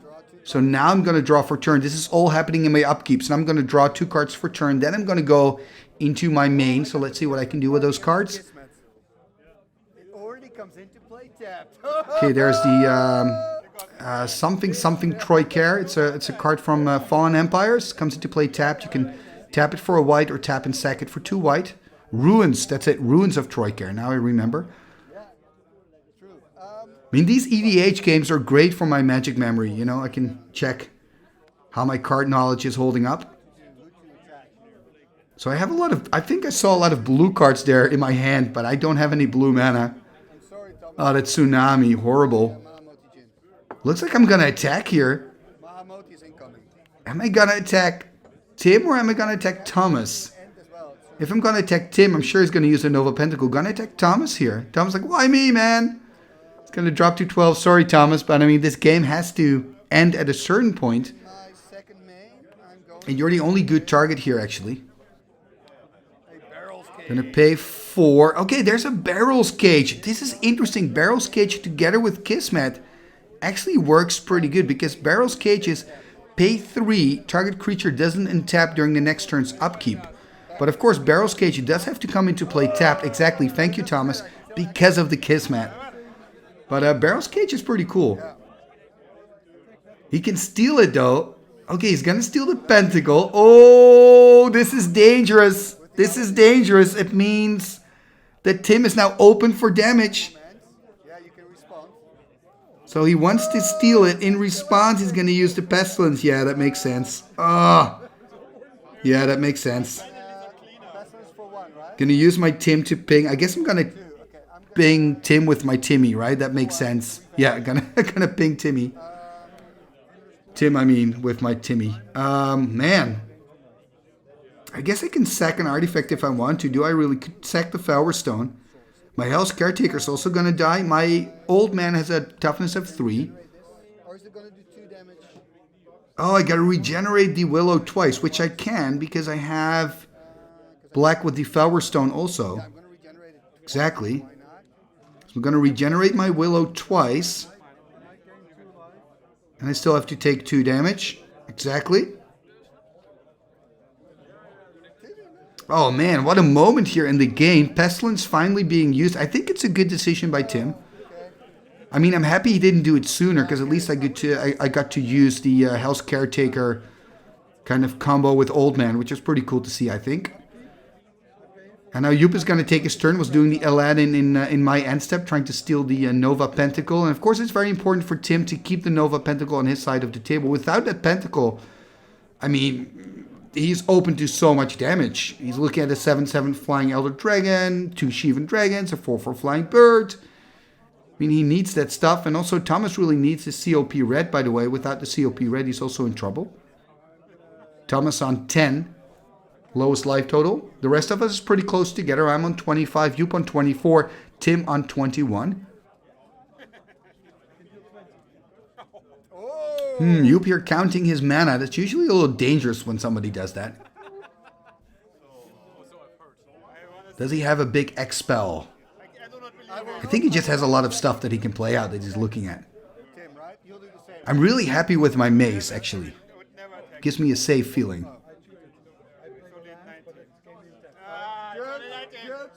Okay, Joep here gonna tap a forest. The other mana are tapped because of the upkeep cost of the Vaevictis Asmadi.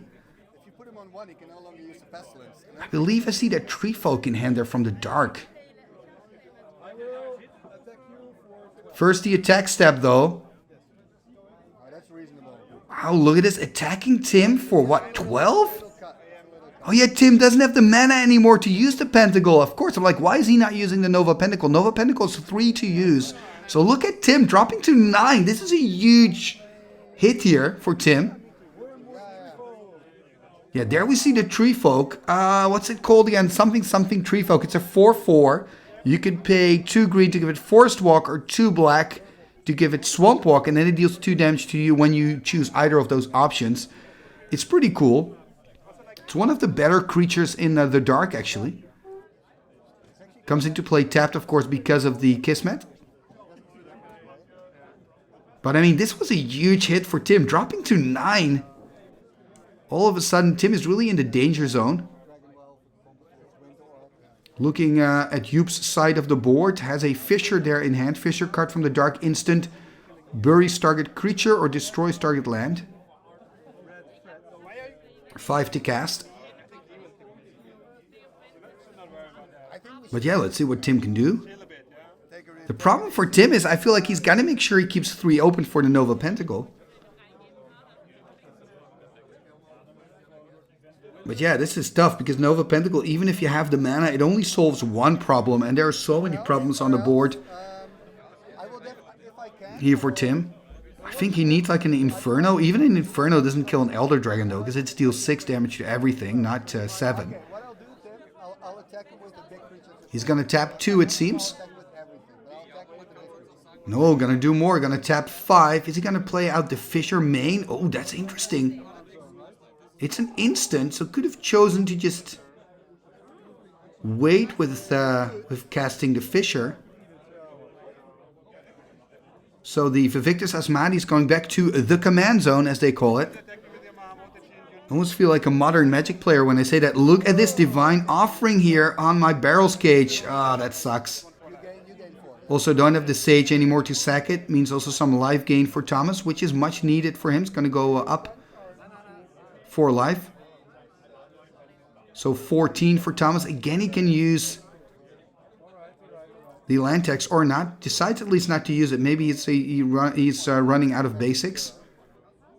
Singing Tree, pointing that out here on the side of Joep, is also a great defensive card. But at the moment, it's Thomas's turn. Gonna play a basic island. Gonna tap a forest. Okay, there's a Birds of Paradise. I mean, it's not gonna do much on this board, but it's still a flying 0/1, so it can at least block something, you know? There's not a lot of trample in old school, so at least it can save you from some damage. I can actually steal the bird, by the way, with my Old Man of the Sea. I mean, I can do that anytime. Don't have to do that right now, but it's pretty cool. I wonder if Thomas realized that the moment he played it out, that I can actually steal it with my Old Man. So I've got a Mahamoti Jin, a Sheevan Dragon, a 4/4 Flying Bird token, an 0/1 Will-O-the-Wisp, and an Old Man of the Sea. And my commander, just to be clear, is not on the battlefield. I'm going to use the Old Man. Oh, I'm going to steal the Singing Tree, of course, which is an 0/3. That is pretty good. That is a very good creature to steal. Am I going to attack Joep now? I am going to attack Joep for 5 here. And I'm going to attack Thomas also for 5. Wow, being very aggressive here. Am I also going to attack with my bird token? Yeah, I'm going to attack everybody. You're going to attack Tim for 4 with the bird token. Joep for 5. Or not. Disharmony. Oh, this is so good for Joep. Disharmony. Oh, he's going to take over my Mahamoti. Can he take over my Mahamoti? It doesn't have to be a creature that I attack with. Oh, this is so bad. This Disharmony is so good. This is the worst. What do I have for 1 white? Oh, I've got a Death Ward. Okay, so at least I can save my Shivan Dragon. That's something. But this Disharmony is so good. This Disharmony is amazing. So I can use Death Ward at least to regenerate my clone Shivan Dragon. But he has he's got Diamond Valley. He's going to eat up my Mahamoti. So he doesn't take any damage. And he destroys my Modi. And he gains 6 life. This is huge for Joep. Gonna go up to 30. Dang, what a play here by Joep. This is really, really good. Looks like I'm gonna tap 2 black here. Wonder what I'm gonna do with 2 black. Played, of course, the white mana for the Death Ward. Gonna play a black and a white, it seems. Okay, there's a Demonic Tutor. What am I gonna tutor for? I honestly don't know. I mean, what could be good enough at this moment?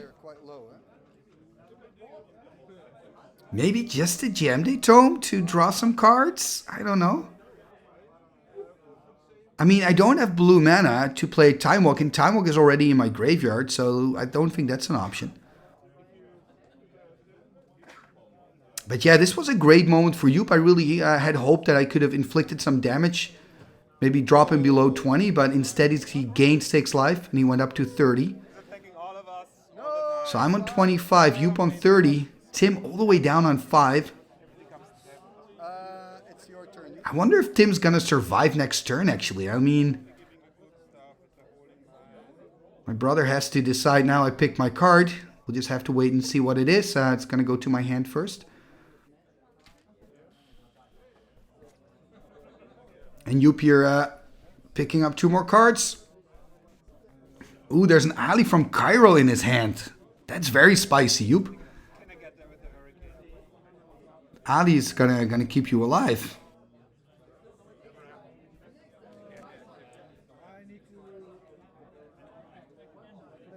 Okay, let's see what he can do. Gonna tap some mana. Okay, there's the Evolving Wild, so you can look up a basic out of your deck. And then shuffle again. So Evolving Wilds is quite nice with Sylvan Library, because it's a shuffle effect. So next turn you can look at 4 completely new cards. And of course it comes into the battlefield tapped because of the Kismet. So now Joep's gonna shuffle. Evolving Wilds is a card you don't see a lot in regular old school because you also have Ice Storm for 3, so a lot of people prefer to then choose Ice Storm in the green slot if they choose to play a sorcery for 3. And of course the downside is with Untamed Wilds you cannot look up a dual land. If you could look up a dual land with it, man, that card would see, well, I won't say a lot of play, but a lot more play at least. It's going to tap 3. There's a Sorcerer's Queen coming into play tap, not a queen. Not great because I can steal it again with my Old Man of the Sea. Now do remember I need to keep my Old Man tapped though. So if I choose to steal the Sorcerer's Queen, I got to untap it, give my Singing Tree back to Joep. Joep also has a Gemde Tome there, it seems, in hand, which is quite good. But he seems to have a lot of options, so let's see what he's going to do. I have to say, Joep's deck, it's very strong. It's been working on all cylinders this entire game. There we see the Gemde Tome coming into play tapped. It's such an annoying card, Kismet. I love it. And now he can start attacking. I mean, does he want to attack somebody? He's going to use the Tree Folk's ability to give it Forest Walk or Swamp Walk. If he gives it Swamp Walk, he can attack me. Takes 2 damage from it, going to drop to 28. It's going to attack Thomas, it seems. There he goes. So Thomas for 4. And he's not killing Tim. He could kill Tim here. Tim's on 5. Not killing Tim. Okay, wow. Choose to keep his Shivan Dragon for defense, which makes sense as well, I guess. And he's really opening himself up if he would attack with the Shivan. I mean, basically he's saying it's up to another player to try to kill him.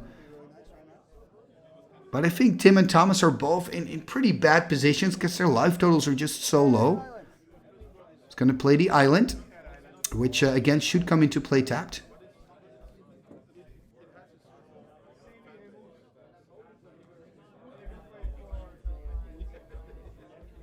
Let's see what else he's going to do.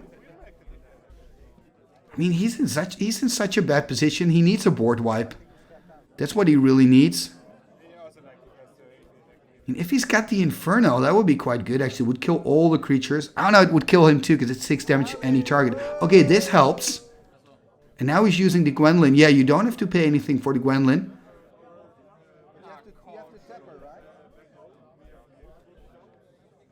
Yeah, this Ali comes into play tapped. The island should have come into play tapped as well. But Ali from... Exactly, thank you, Tim.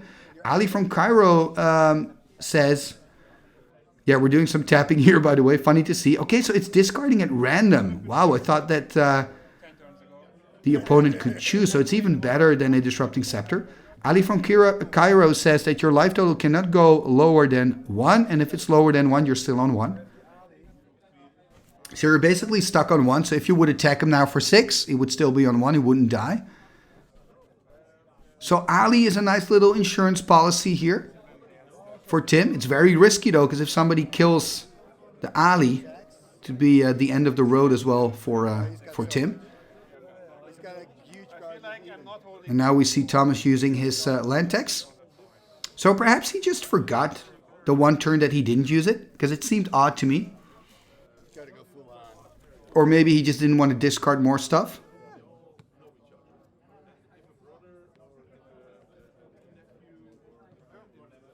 Interesting, by the way, that Tim is picking Thomas to force him to discard a card. You would think it probably would have been better to pick me or Joep, or really more in the driver's seat than Thomas at the moment. Thomas playing out a Black Lotus. First Black Lotus of the game. There we see an island. Oh, is that a flood? Oh, that's so funny. I think Thomas is now wondering, did I pick 1 or 2 cards? Okay, there's the Flood, card from the Dark. Enchantment, pay 2 blue, tap target non-flying creature. This looks like a Timmy hat here. Very cool card. Yeah, and if you look closely to Flood, you can see the Timmy hat in the Flood art. Oh, Time Twister! Oh, Time Twister! This game goes in all the directions, you know? This is crazy. In response, we're going to see a Divine Offering on the Nova Pentacle. I'm going to gain some life from that. Wow, and losing my hand here. Also had a Terror in hand. That was pretty good. Anyway, we're going to shuffle up. We're going to draw 7 new cards. And the cool thing is all our graveyards are going to go back in there. So all those cool cards are back in our decks. Wow. So we've seen 2 Wheel of Fortunes and now also a Time Twister. Really, really cool. And then, of course, Thomas is the first person to, I guess, take advantage of the Time Twister. He still has quite some mana left. And, of course, the Birds of Paradise he can tap for mana. He's got the Black Lotus he can sack for mana. So he's got 5-8 mana if he wants to.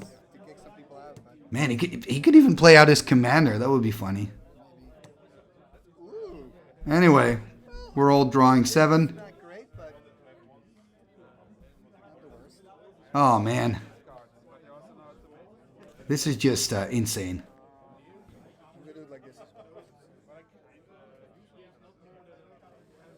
So yeah, 7 cards drawn.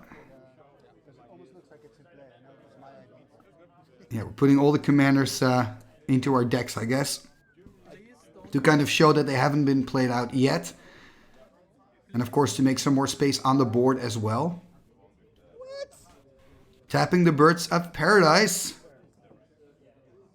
Or not, untapping again. I mean, the thing is for Thomas is he's got to be really careful with how he taps his mana because he's on 10. Oh, and I'm doing something that's not allowed. Exactly. Thank you, Joep, for correcting me. I should keep the old man tapped. If I untap it, you lose control, of the creature you stole. Just like Preacher. So I am going to make the swap here. And then he's going to eat it up. Okay. Interesting. So really doesn't want me to have the Sorcerer's Queen. I wonder how long the old man is going to stick around. I mean, I hope a long time because it's doing a lot of work for me, but it's got to be annoying for my opponents. And usually creatures that are annoying for opponents, they tend to be destroyed pretty quickly. Finally finding an island here, again coming into play tap because of the Kismet.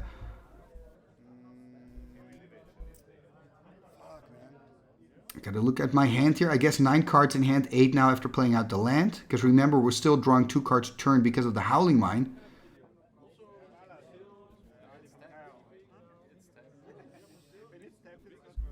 It looks like I want to go into attack mode. That clones his Shivan. I wonder who I want to attack here. I mean, the Singing Tree still has Summoning Sickness. Yeah, gonna attack my brother here. Gonna attack Joep with my 5/5 Shivan Dragon. Gonna attack Tim with the 4/4 Bird Token. Gonna put Tim on 1. We're both gonna lose our Shivan Dragon here. Gonna tap the Workshop for 3. Let's see what artifact I want to cast. Yeah, gonna tap the Plains. Tap the Felwar Stone. 5, 6 in total. The Swamp as well. There's a Triskelion. Ooh, the strike can kill the Ali from Cairo. Ooh, okay. Passing the turn though. Ooh. The thing is, I can also steal the Ali, of course, with Old Man. But this is really bad news for Tim. I can basically kill him at any time. Yeah, so now I've got some serious leverage on Tim here. Tim has the Siphon Soul though. If he can find a way to resolve the Siphon Soul, then, he's out of the danger zone, at least for a little while. I don't like this. Oh man, Joep counting the mana. He's got a lot of real estate there. Lots of mana for him. Let's see what he can do. Does he have to Disharmony back in hand again? Oh man, that card did so much work for him. Played out the Safe Haven, by the way, card from the Dark. Pretty cool land. Gonna pay 3 first. Okay, there's the Mind Step Thrall, a card from Fallen Empires. When you attack it, and when it's not blocked, you can sack it to force the player that you attacked to force that player to discard 3 cards. Pretty good card. Oh, if attacked, it discards 3 cards, but you can choose. So Yeah, I mean, these turns are just so explosive every single time because we're having so many cards. So many draw 7, so many crazy things happening.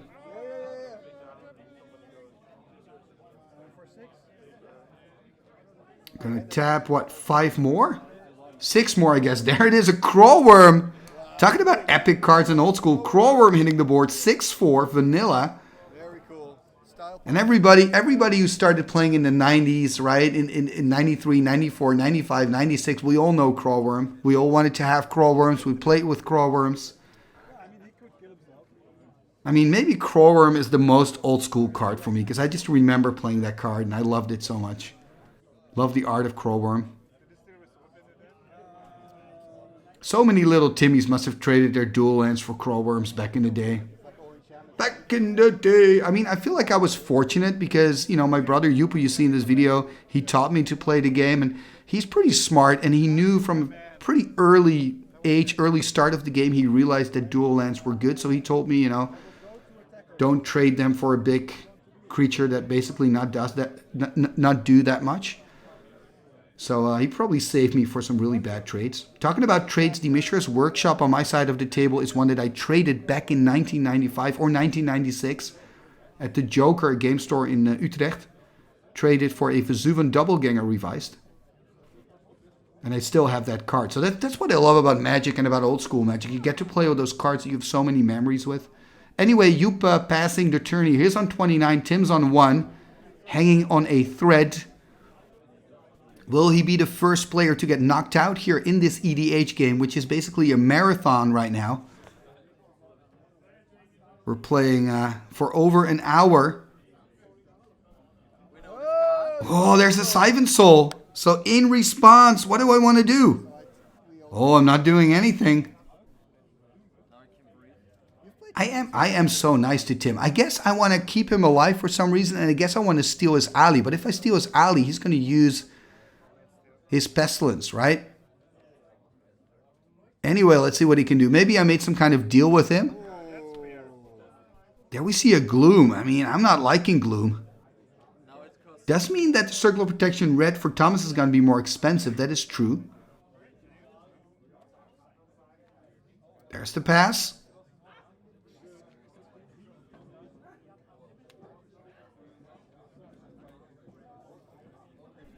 Yeah, and I just really wonder what's going to happen. I mean, I'm a little bit surprised that I didn't kill Tim in response to the Siphon Soul. Because I could have dealt 1 damage to the alley, and then with a tri-counter and with another tri-counter kill him. But decided not to. Thomas on 8. He's going to tap 6. Oh, wow. Guess he's going to tap more than 6 then. 2, 4, 6. He's got to tap 8, right, to cast his commander.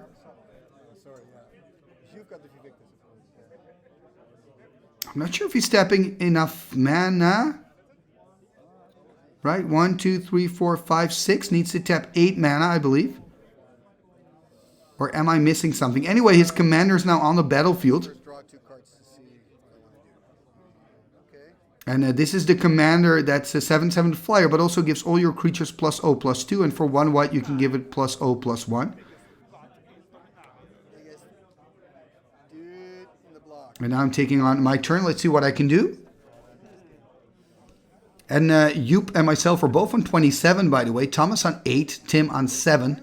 He's got the lowest life total, but remember, he used to be on 1. That Siphon Soul helped him a little bit. Playing out a Swamp here, coming into play tapped. So yeah, still a little bit puzzled about the Arcades Sabboth. And look at this, using my old man to steal the Singing Tree. He's going to eat the Singing Tree. Or not. No, he's going to give me the Singing Tree, realizing that then next turn I can start stealing other stuff. And it looks like I'm attacking Joep here with my 4/4 bird token, realizing he's the biggest threat on the table, besides me, of course. So attacking him with my 4/4 bird rook token. I'm going to put him on 23. Tap the Mishra's Workshop. Tap a Plains. Okay, there we see, again, the Knowledge Vault. Wow, remember all the way back in the game, wasn't that the first card that I discarded? So Knowledge Vault, beautiful art by Amy Weber, 4 to cast, pay 2 and tap, and then you can put a card in the Knowledge Vault. And you put it face down on the battlefield. Oh, talking about cool cards, here we see an Apprentice Wizard. Has to come into play tapped, exactly. So Knowledge Vault, the cards come into play tapped under the Vault, and then you can sack the Vault. Then you get to get the cards that are in the Knowledge Vault, but you also have to discard your hand. So passing the turn here to Joep. Joep using his Gem Day Tome, drawing a card. Ooh, and now he's going to untap all those scary creatures. Crawlworm and Mindstep Thrall. Also, of course, has that 4/4 Tree Folk. And now he gets to look 4 cards deep again. And I mean, that Sylvan Library has been there for ages as well. It's done a lot of work for Joep. Especially if he was able to get like a shuffle effect. Gonna play out a Maze. Again, coming into play tap because of the Kismet. Oh, he's gonna tap everything. What is he gonna do? Huge Fireball? Or is he just gonna recast his commander? Or is he just gonna count his mana? It's both possible.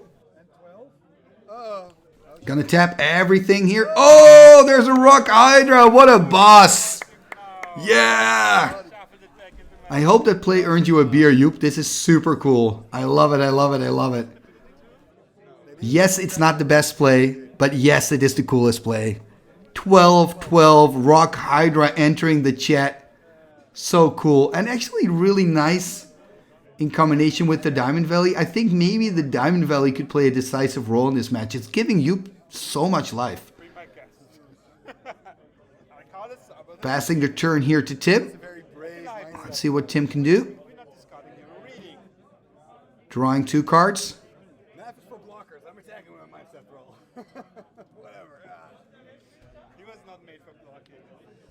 And finding a Swamp here exactly comes into play tapped. I'm going to tap the Felwer Stone here.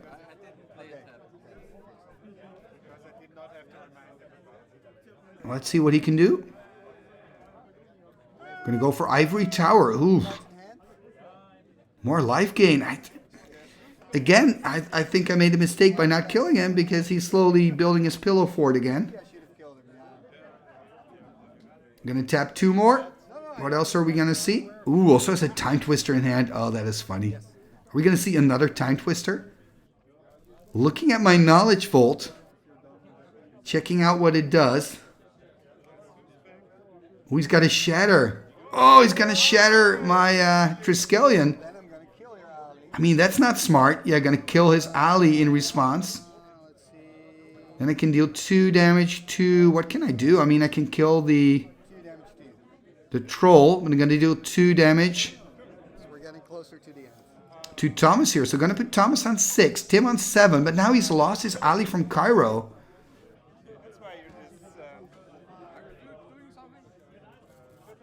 Let's see what else he can do. Oh, Time Twister. Whoa, another one.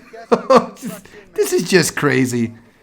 Oh, man, showing my Summer Magic Reconstruction. I so want to play out that card. It's my only summer card. That's really cool. So beautiful. So beautiful. Maybe I get to draw it again, though. So again, we have another Time Twister. So 2 wheels, 2 Time Twisters thus far. And we're shuffling up again. Oh man, this game is just completely crazy. Let me know in the chat at this point, who do you think is going to win? I mean, I know, I remember when I was playing this, but it's crazy to look back at this game. It's going back and forth all the time. I cannot believe we're all still in it. And I mean, I've got the highest life total. I think the problem here for me, though, is that Diamond Valley. I think the Diamond Valley is the biggest problem. That card just seems to be so good here. Anyway, let's just see what's going to happen here. Tim, of course, it's still his turn. But he's pretty much tapped out, right? He's got an island open, and is that another under that mountain? What's under that mountain? It's another duel, I guess. Or another land, I mean. Is that another island, maybe? Or, I don't know what card it is. Okay, it's a Badlands. Okay. So has a Badlands and an island still. Gonna tap the island. Gonna play a Manifold. Comes into play tapped. Yeah, that kind of sucks. Exactly. I would take it back. I wouldn't play it out. Okay, gonna go for Soul Ring instead. Ooh, it's Earthquake in hand for Tim. He can do a lot with that Earthquake, actually. And it's gonna hurt me the most, I think, if he uses the Earthquake. Probably not gonna use it now. Only has 1 single Badlands untapped. Yeah, gonna pass the turn. Thomas gonna draw a card with the Gem de Tome on end step. Untap, upkeep, and draw. Can he use the land tax again? He's got to pay for the Elder Dragon as well, of course. The Black. What is it? I want to say Black Sabbath, but Arcades Sabboth. Black Sabbath, the bad. Has to pay for the Arcades. So in the upkeep, he's got the land tax trigger. Can do that first, but now has to pay for the Elder Dragon. A white, a blue, and a green, or else it is destroyed. Not tapping the mana. I'm sure somebody's going to correct him, right? 4 of us at the table. Somebody has to see it. 7/7 flyer. Doesn't really have a good target, though. Oh, he's going to attack Joep here. 7/7. He's gonna take 7 damage. Oh, that's huge. Takes a hit of 7, drops to 16. There we see a Flesh Flood.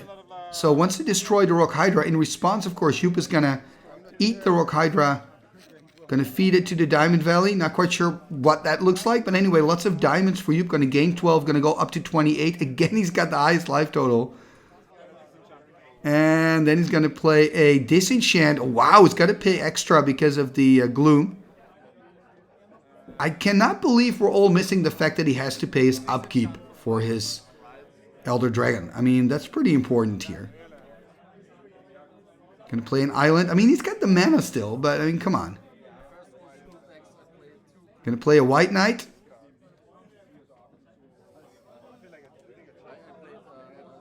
And he's gonna discard some cards here. So 2 basics gonna go to the bin.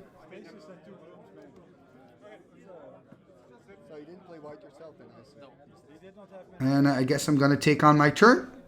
Untap, upkeep and draw. Oh, you're gonna keep the old man tapped because I want to keep my Singing Tree. Pretty happy with my Singing Tree. Some good defenses, also in combination, of course, with Mace. Got the Willow as well, so it's pretty hard to deal any damage to me.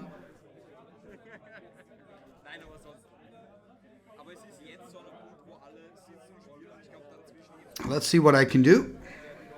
Gonna start things off with the Sapphire. So that means I've got 8 cards left in hand. There's an island, so that's my land for turn.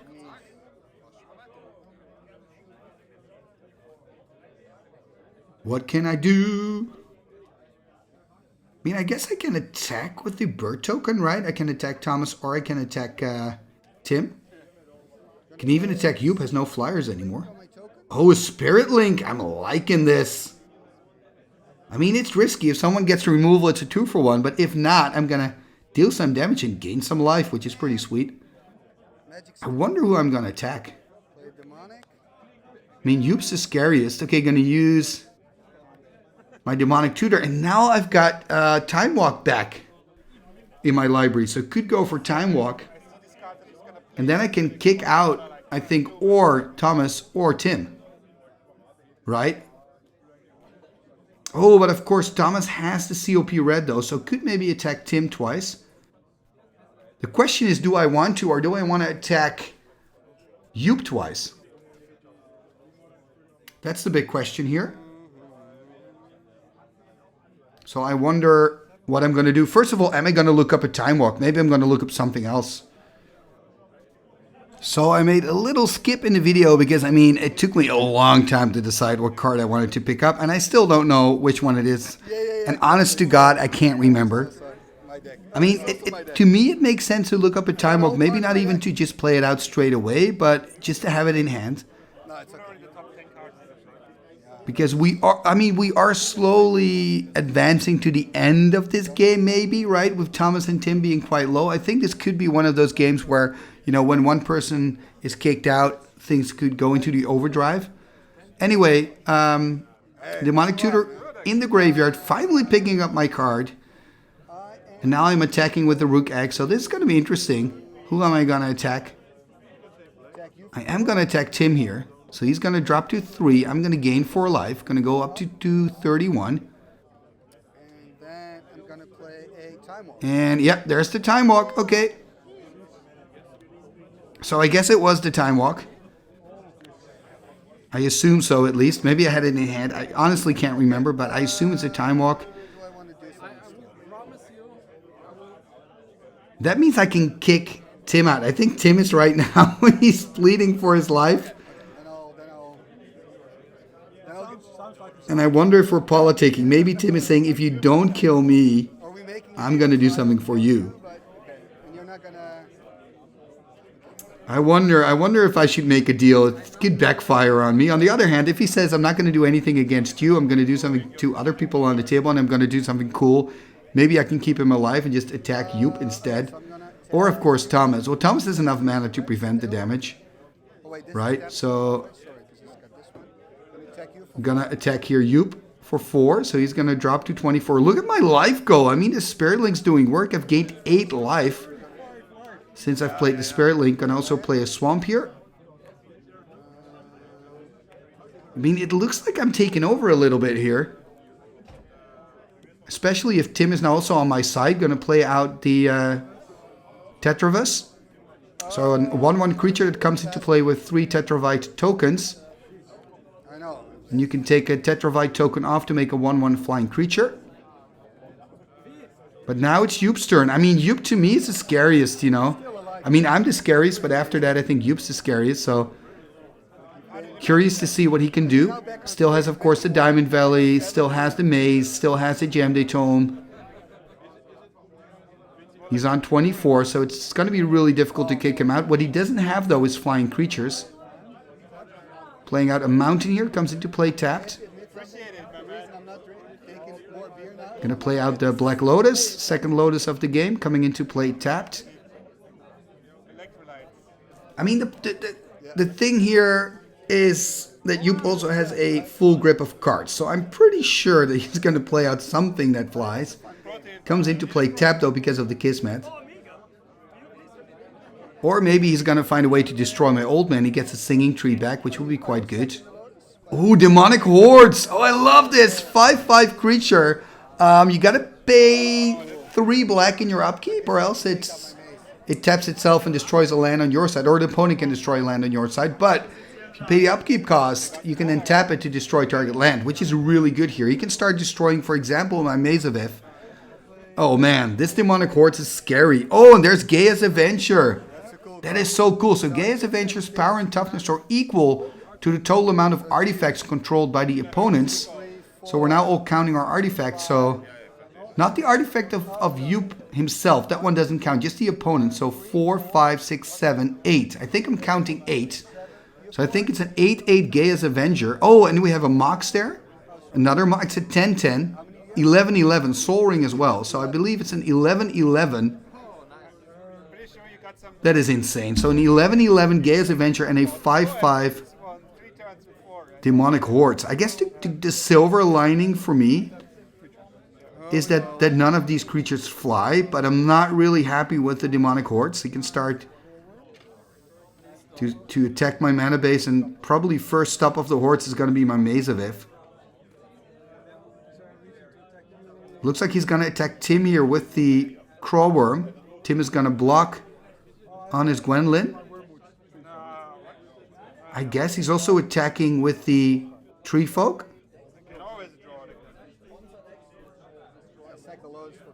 Not quite sure who he's attacking with the Tree Folk.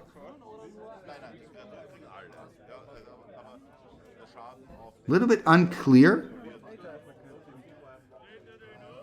I mean, he could also attack Tim with the Tree Folk, killing Tim. Okay, not really clear what happened with the Tree Folk. Maybe I missed something. Tim's gonna gain some life from his own tower. Remember your promise, Tim. Something explodes. And he did. I think he chump blocked the Crawworm of Gwendolyn. And again, I'm not sure where that Tree Folk went. I know I promised, but anyway, it is Tim's turn. Strip Mine coming into play tapped. Let's see what Tim can do. I mean, he made some promises to me. So let's see what you can do, Tim. I kept you alive. He's going to tap 6. Ooh, he's going to tap a lot. Are we going to see like Inferno or something? Oh, it's an Earthquake. He still has the Earthquake. Oh, it's a huge Earthquake. Oh, man. That's actually not good for me at all. Well, I think it's maybe even worse for Joep. So that's pretty good. Thomas can prevent the damage, right? Yeah, he can prevent the damage. So it's pretty good for Thomas also. Oh, wow. This is going to wipe out all the non-flying creatures. And it's going to deal so much damage. And also Tim is going to take out himself. So I guess Tim said, keep me around and then I'll do a spectacular thing and kill myself in the process. Yeah, there's the fist bump. So showing the other cards he had, but of course, promise is a promise, I guess. And now Joep can sack one of his creatures to the Diamond Valley to gain some more life. Okay, he's going to use his Safe Haven. He's got Safe Haven, of course.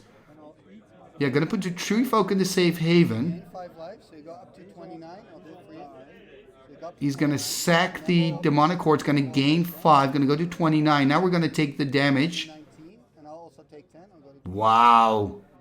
and of Look at all the damage we're taking. Is that 10 damage?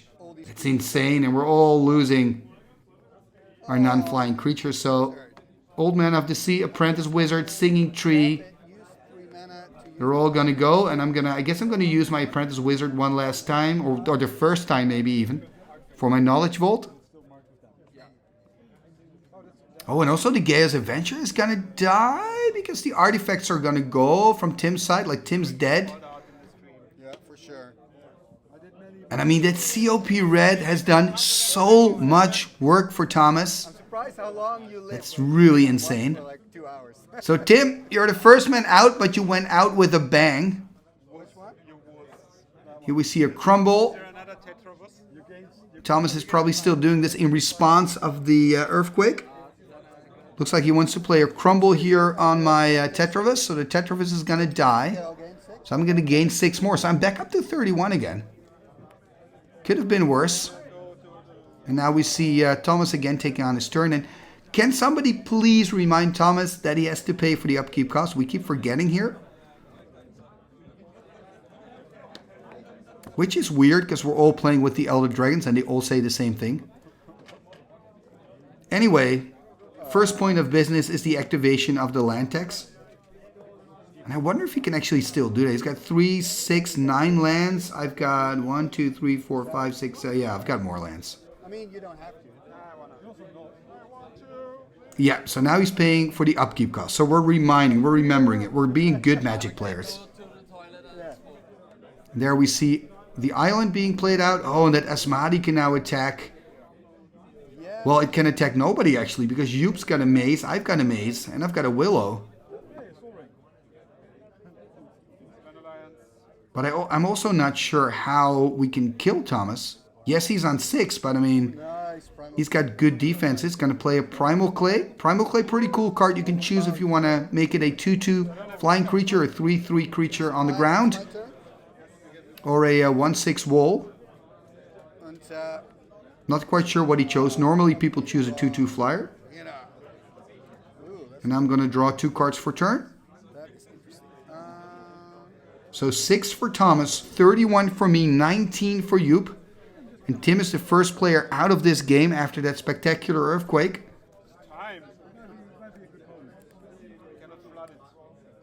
There's an island coming into play tapped still because of the Kismet.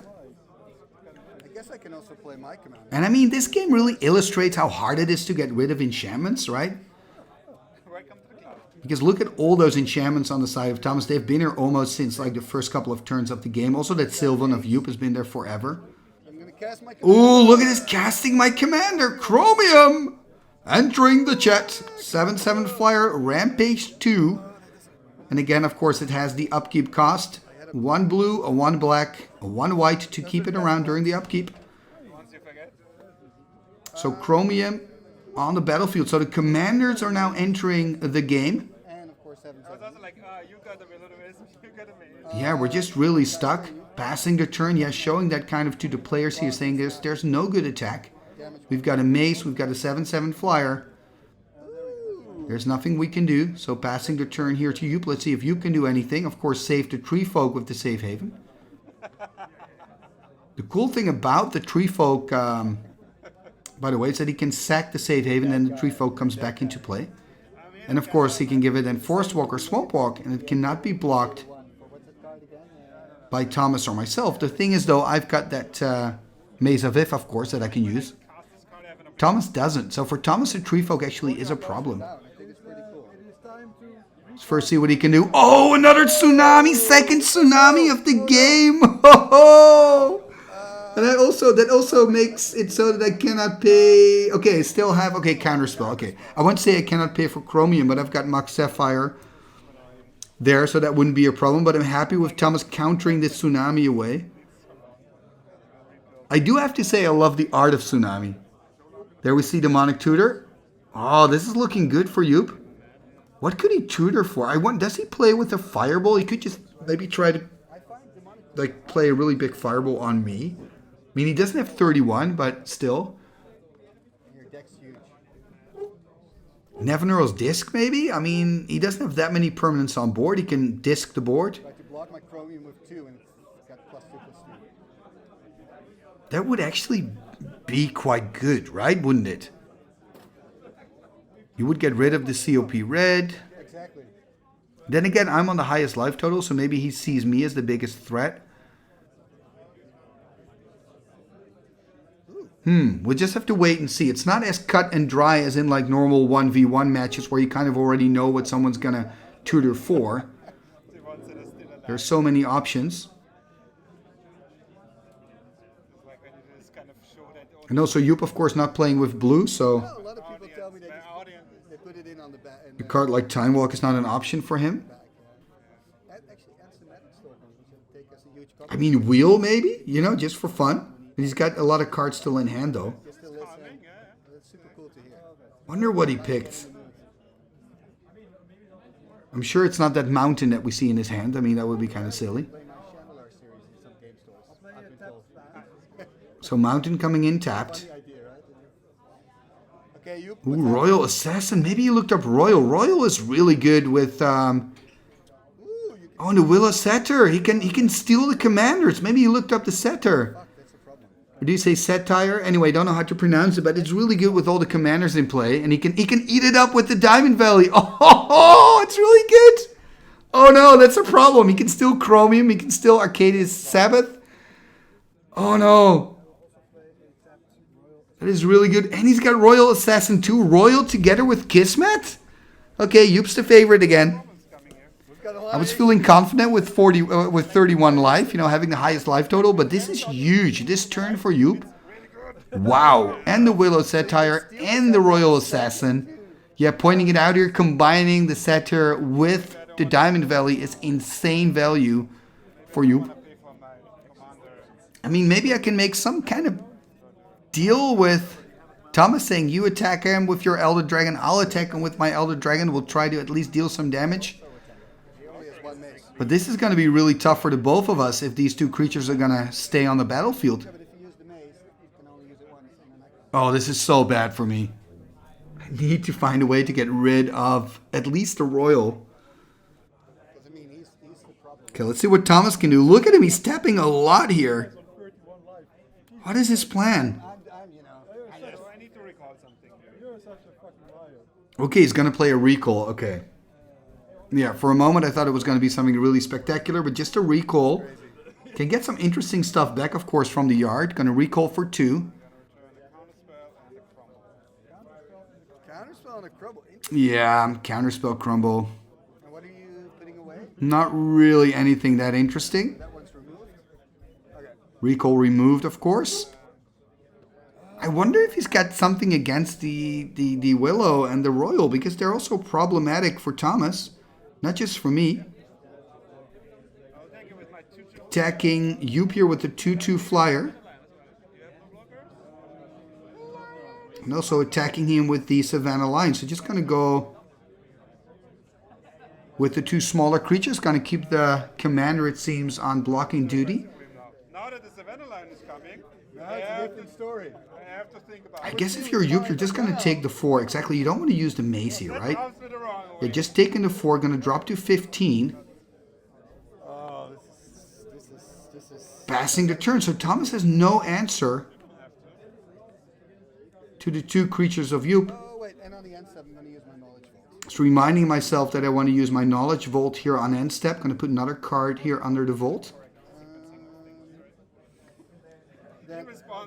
So untap, got to pay for upkeep, got to add another blue. Exactly, going to pay the upkeep cost for the Chromium. Could even decide to let it die, you know, because Joep can. I think maybe letting it die is not a bad idea. It sounds weird, but you can steal it next turn, and then he can sack it to Valley, gain 7, right? So I might as well not pay the upkeep cost here. Anyway, deciding not to, so I'm paying for the upkeep. Okay, I'm first going to attack you with Chromium and my bird. Attacking Joep here for 11, it seems. Let's see what he can do back. Oh, does he have it again? Oh, again the disharmony. Are you kidding me? Mana drain. Okay, this is a transmute artifact. That's probably not the card I'm looking for. Okay, I've got a mana drain. Okay, that's good. A little bit. Okay.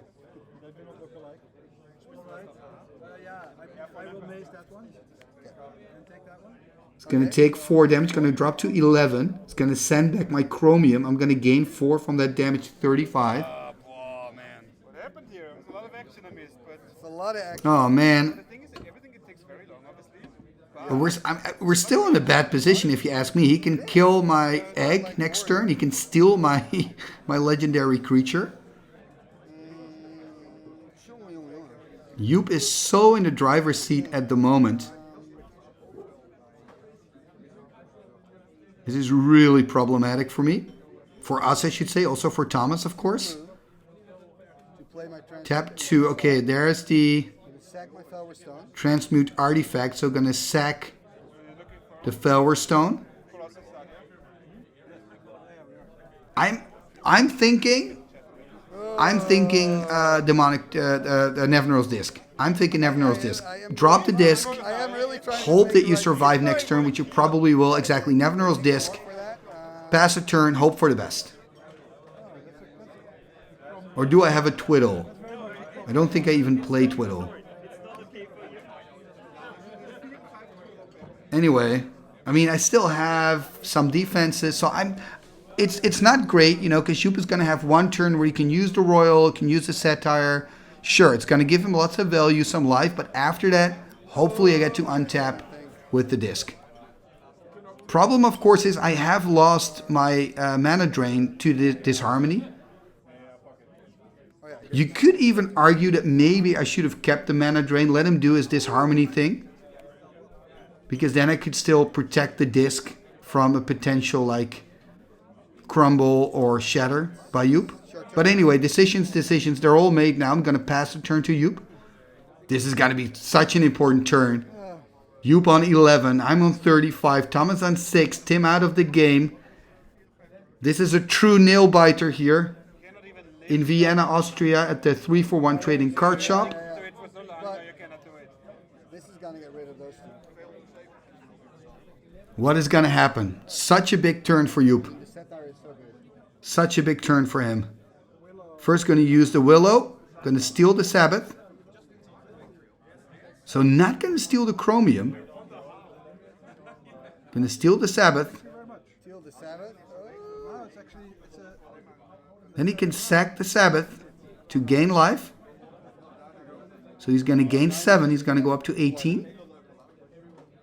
Diamond Valley so good. Oh, it also pumps itself, so it's gonna go up to 20. I guess it's gonna gives +2 to itself as well. So he's now up to 20, just gained 9 life. And got rid of the biggest creature of one of his opponents. So much value here. The Archaeous Orb, but he comes into play tap because of the Kismet. If not for the Kismet, he could have targeted my Nevinyrral's Disc. So very happy with the Kismet. Ooh, he's playing out so much stuff, but why? He knows I've got the disc. I'm a little surprised that he plays out so much stuff with the disc there. Don't crumble. Does he have something against the disc then? Or does he have some kind of other plan? I think so, but it's to you, of course. Yeah, he's got this situation going. Yeah, but also my situation is Looking at his mana again. You do lose the circle, absolutely. Gonna tap 4 to draw a card with the Gem Tome. But then again, 2 cards in hand. are gone at the moment. Yeah. Still has 2 for 6 mana open. Has the Maze untapped still. Looks like he's passing the turn to Thomas. Thomas using his Gem Tome on end step. That you're not going to do. That was my bank. But What a game this is, and we're slowly getting closer. We're crawling to the end of this game, I feel. But yeah, this is gonna be a very important turn, and yeah, Joep did a lot in his turn, but not enough. He has to get rid of the disc. Didn't manage to do that, and Like I said, I'm a little bit surprised that he played out the Chaos Orb and the Thomas's Coffin, because the disc is there on the board. Well, let's first see what Thomas can do. So he's got his Savannah Lions and his Primal Clay. I mean, he could choose to attack them into Joep.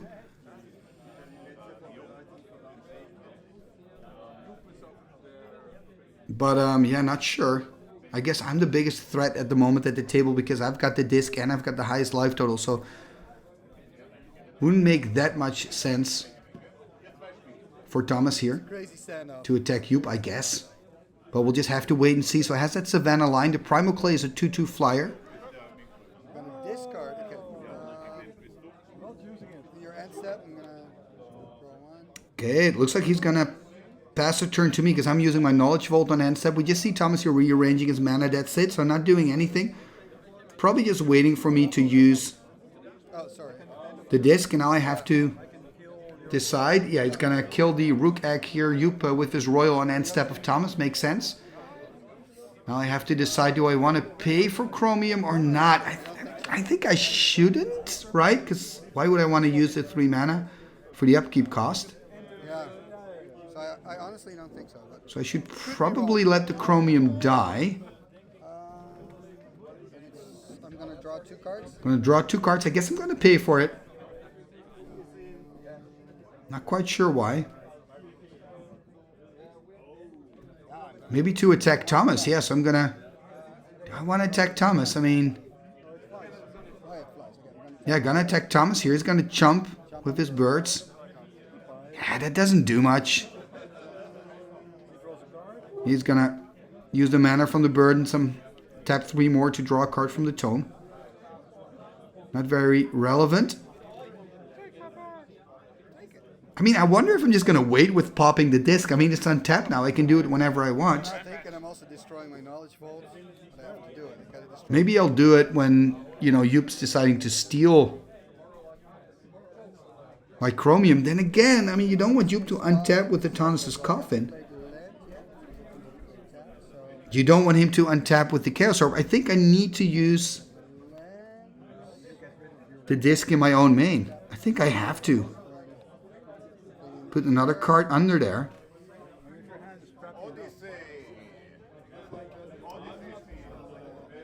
I feel like I have to pop the disc, so I'm gonna pop the disc, it seems, in response. Oh, look at this. Joep, of course, has to save Haven. Oh, no, that's so bad. He can save the Willow Satire. No. I guess the Willow cannot do that much. Okay, gonna play a Terror on it in response to the activation. Oh, this is so complicated. And in response to the activation of disc, I'm going to use my Knowledge Vault. Going to lose a clone and some lands, so that's not too bad. We also see a crumble. What is he going to crumble? To gain some life, he's going to crumble his own book, probably. Oh, man, but this really cleans and clears up the board. And I'm now on 35. That Soul Ring also has to go there of Thomas.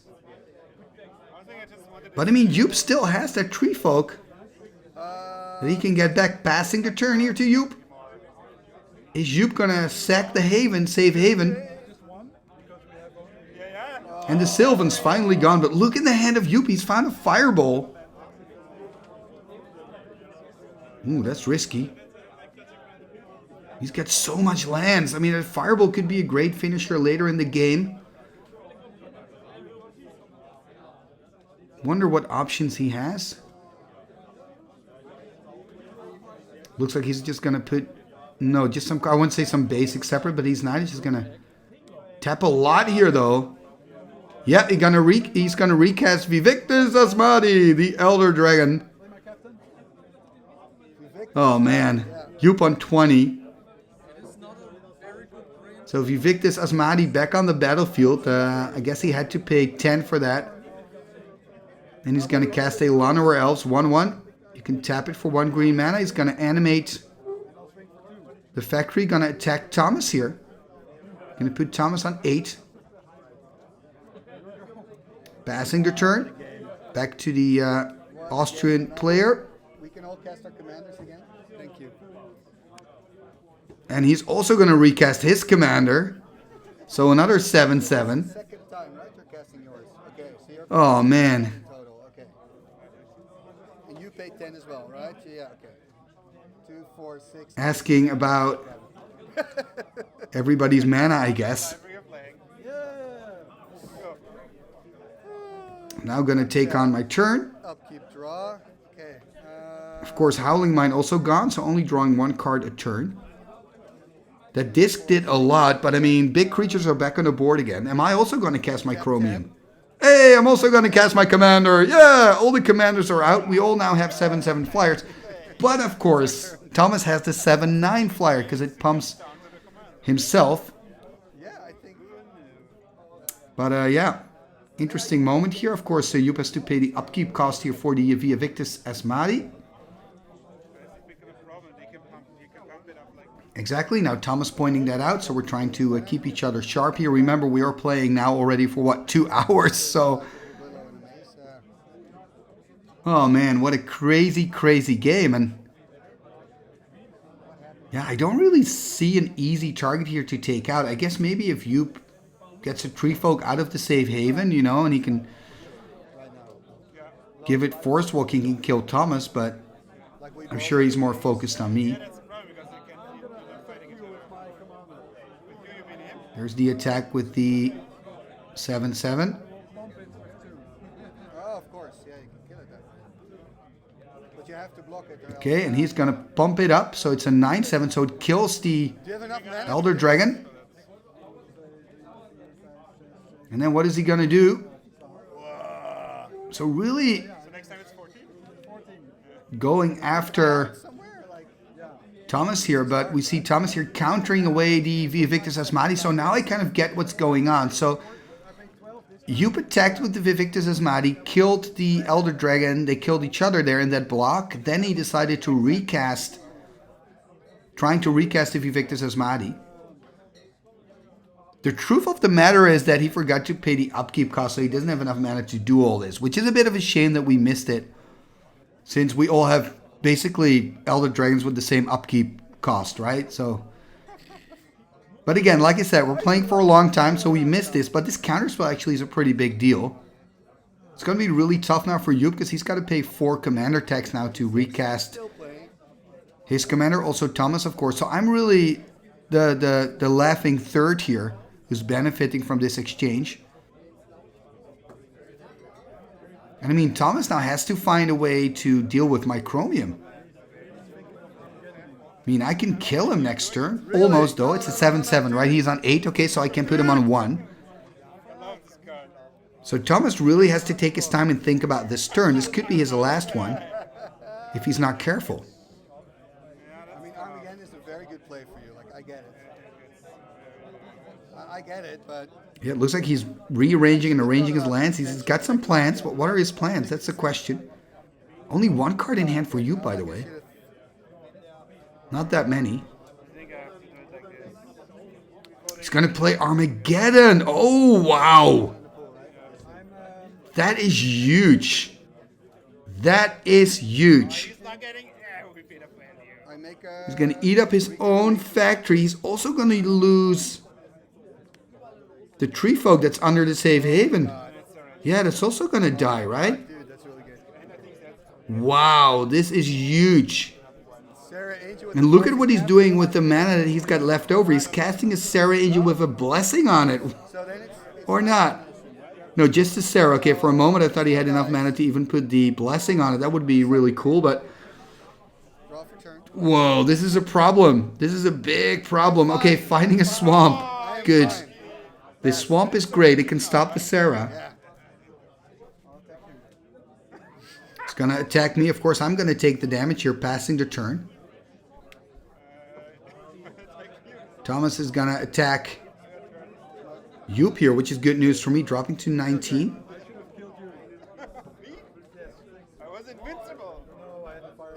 Yeah, this is difficult for Joep. Joep showing the fireball, saying I could have killed you earlier, decided not to. So trying to do some politicking. I wonder if it works. Again, taking a damage from the elf, and no, Thomas is continuing to attack Joep. I mean, that makes sense as well. The game has to come to an end. But what a weird ending with that Armageddon. It dropped to 32. There's a land here for Joep. I believe it's called Hollow Trees, a tap land from Arabian Nights. Again, the attack with the Sarah. Joep on 11. Finding another land. It's a plains, basic plains, passing the turn. Yeah, Joep really stuck. Is it an Untamed Wild in hand? I'm not quite sure. If it is, he could sack the Hollow Tree for 2 green, tap the elf to look up a land. It's not really that helpful, actually. Gonna attack me again. I'm on 31. Attack Thomas. Sorry, Thomas attacking Joep, I mean. Gonna discard Leonard Nimoy. Passing the turn. Yeah, it's your turn. What a crazy moment in the game here. Okay, there is a swamp, and it was an Untamed Wilds. Okay, so can use Untamed Wilds. Maybe Joep can get back into this. He's got to hurry, though. He's already on 7. It's going to probably drop to 3. Give him one last turn to try to find a solution to the Serra Angel of Thomas. Thomas taking on his turn. Only has that single tropical island attacking Joep. You're going to put Joep on 3. Also playing a Scavenger Folk. Another plains found for me. And I'm just not doing much. The only thing I've got going for myself is my life total. Ooh, a Mox Jet. He can now kill. He's got the Fireball. He can kill the Serra Angel. Oh, look at that. Oh, Joep is still alive. In the nick of time, finding the jet. Oh, and Thomas attacking now. It seems to have gotten to be personal. Oh, man. What a game. What a game. This is ridiculous. So Torment's Crypt, by the way, being played out by Thomas. Joep on 2 life. This is crazy stuff. Joep on 2, Thomas on 8. I'm on 31. That Serra Angel did so much work for Thomas. And of course, this is great for me. I mean, both players attacking each other.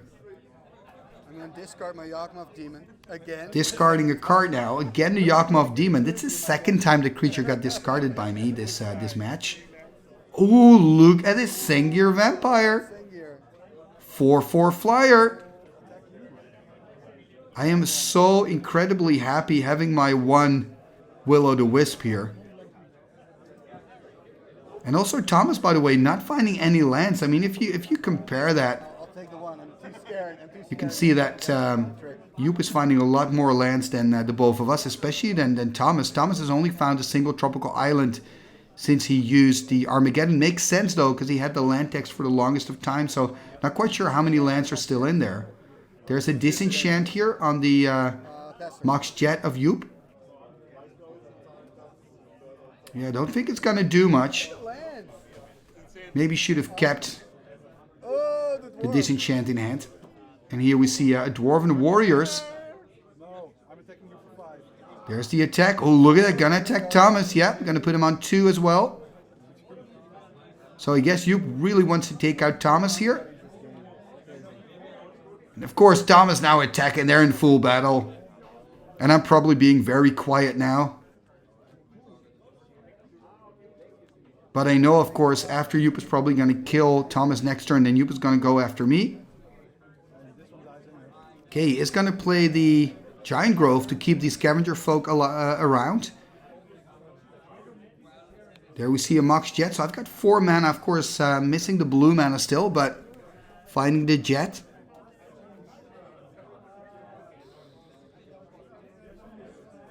What can I do?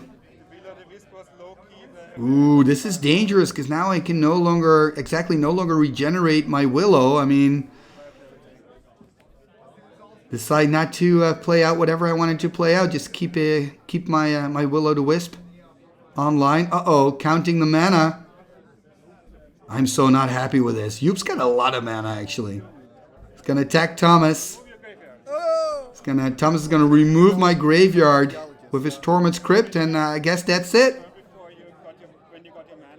Yeah, Thomas is out of the game, showing that he had a Time Walk. But he's out of the game, being kicked out by the Sengir Vampire. So Thomas is our second player to leave the battlefield, and now only 2 players remain. It is Timmy versus Joep. And I'm on 30. Joep's on 2.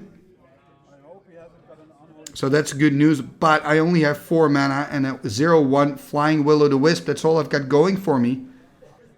You've got 1 card in hand? And Joep has got a lot more going for him with the Sengir and the mana and the... Ooh, this is good. And the Llanowar Elf, I want to say. But now there's a Royal Assassin on the board. This Royal is amazing here.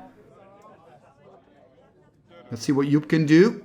Oh, this is good. Ring of Renewal. This is huge for Joep. This can start drawing in more cards than me, and that will eventually then win him the game. But Joep, of course, is on 2. Super, super low. Oh, man. This EDH game is such a nail-biter. Okay, there's a Divine Offering. Yeah, this is huge. Taking care of this Ring of Renewal is so important. Because, I mean, that card could have walked away with the game. But this Divine Offering is key. I was already regretting that disenchant earlier on the Mox Jet.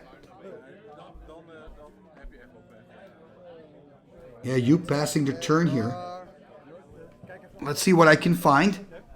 We're both in top decking mode. Oh, look at the creatures in hand for Joep.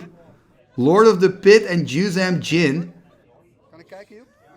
Yeah, useless for Joep. He was showing it while I was looking away, by the way. So I haven't seen that information, but... yeah, that's so bad for Joep, and I'm playing a land tech. So, I mean, Joep could consider sacking his Fallen Empire lands here. Because then I cannot use my land techs. Decides not to, though. Passes the turn to me. So Joep on 2. So, of course, that Juzam Jin is worthless. Also doesn't have the mana for the Lord. And also the Lord would be very dangerous to play out. Because if you cannot sack your creatures anymore, it's going to start dealing damage to you. And, of course, I've got the Royal... to kill the Lord if he attacks with it. So both creatures useless for Joep. Joep, of course, has drawn a 3rd card since then. I'm using my land text here, now drawing a card for turn. I should untap the plains here. Gonna play out an island. So it's looking really good for me here. Okay, there we see the Basalt Monolith. So you can tap the Monolith for 3 mana, and you can also untap it for 3 mana. I'm playing it in combination here on my deck with Power Artifact. And I also play with a Rocket Launcher. So when I have those 3 cards on table, I can actually knock out everybody. But now it's a 1v1. There's a Flower Stone, and Joep just not doing much. Remember, 2 of his cards are useless for him. I again can use my... my land text to look up some cards. 5 lands for Joep and 4 lands for me, so that's good news for me. Looking up an island. Very polite. And a swamp. Just take 2. Yeah, Gonna shuffle up. Look how small my library is. We started with 100 cards, right? Drawing a card for turn. Actually gonna be pretty cool. There is an island. Gonna tap 2 blue. Oh, Animate Artifact. This is huge. Got unlimited mana. What can I cast? What can I do? Put this in the coffin. Okay, there is a Tannis' Coffin. Gonna put the Sengir Vampire in the coffin. Wow, this is huge. And a Colossus of Sardia. Wow, 9/9 trample. It's your turn. My brother's like, you got this. I'm like, no, I want to finish it. Let's see what he can do. Counting his mana. Maybe he's going to play out the Lord of the Pit. Why not? Finish it in style. Lord of the Pit. Yeah, this is so cool. Beautiful black bordered Lord of the Pit. But yeah, obviously what I can do here is I can untap. Comes into play, tap. Then I can... I'm just going to draw because I'm okay. Anyway, I want to finish it here, which makes sense. We played so long, so I'm going to put the Lord of the Pit in the coffin. And attack with the Colossus of Sardia. Yay! Winning with Colossus! Oh, man. What an insane game. This was just absolutely crazy. I didn't see this coming.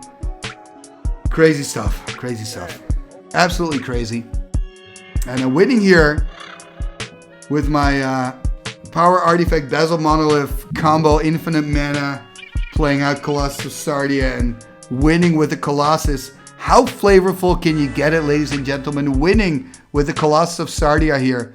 Super, super cool. Oh man, oh boy. And of course I said I didn't see this coming, but I did remember this, of course. When I played this game, this was so cool.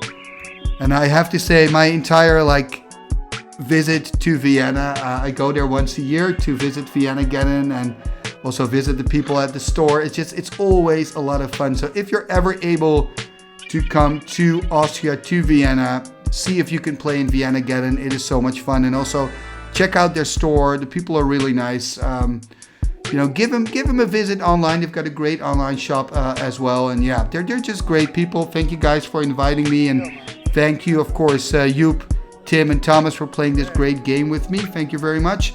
And also thank you for watching another episode right here on Timmy Talks, the channel where we talk old school magic. Before you go, please take a moment to like, comment, and share on this video. All these things are free and really help the channel move forward.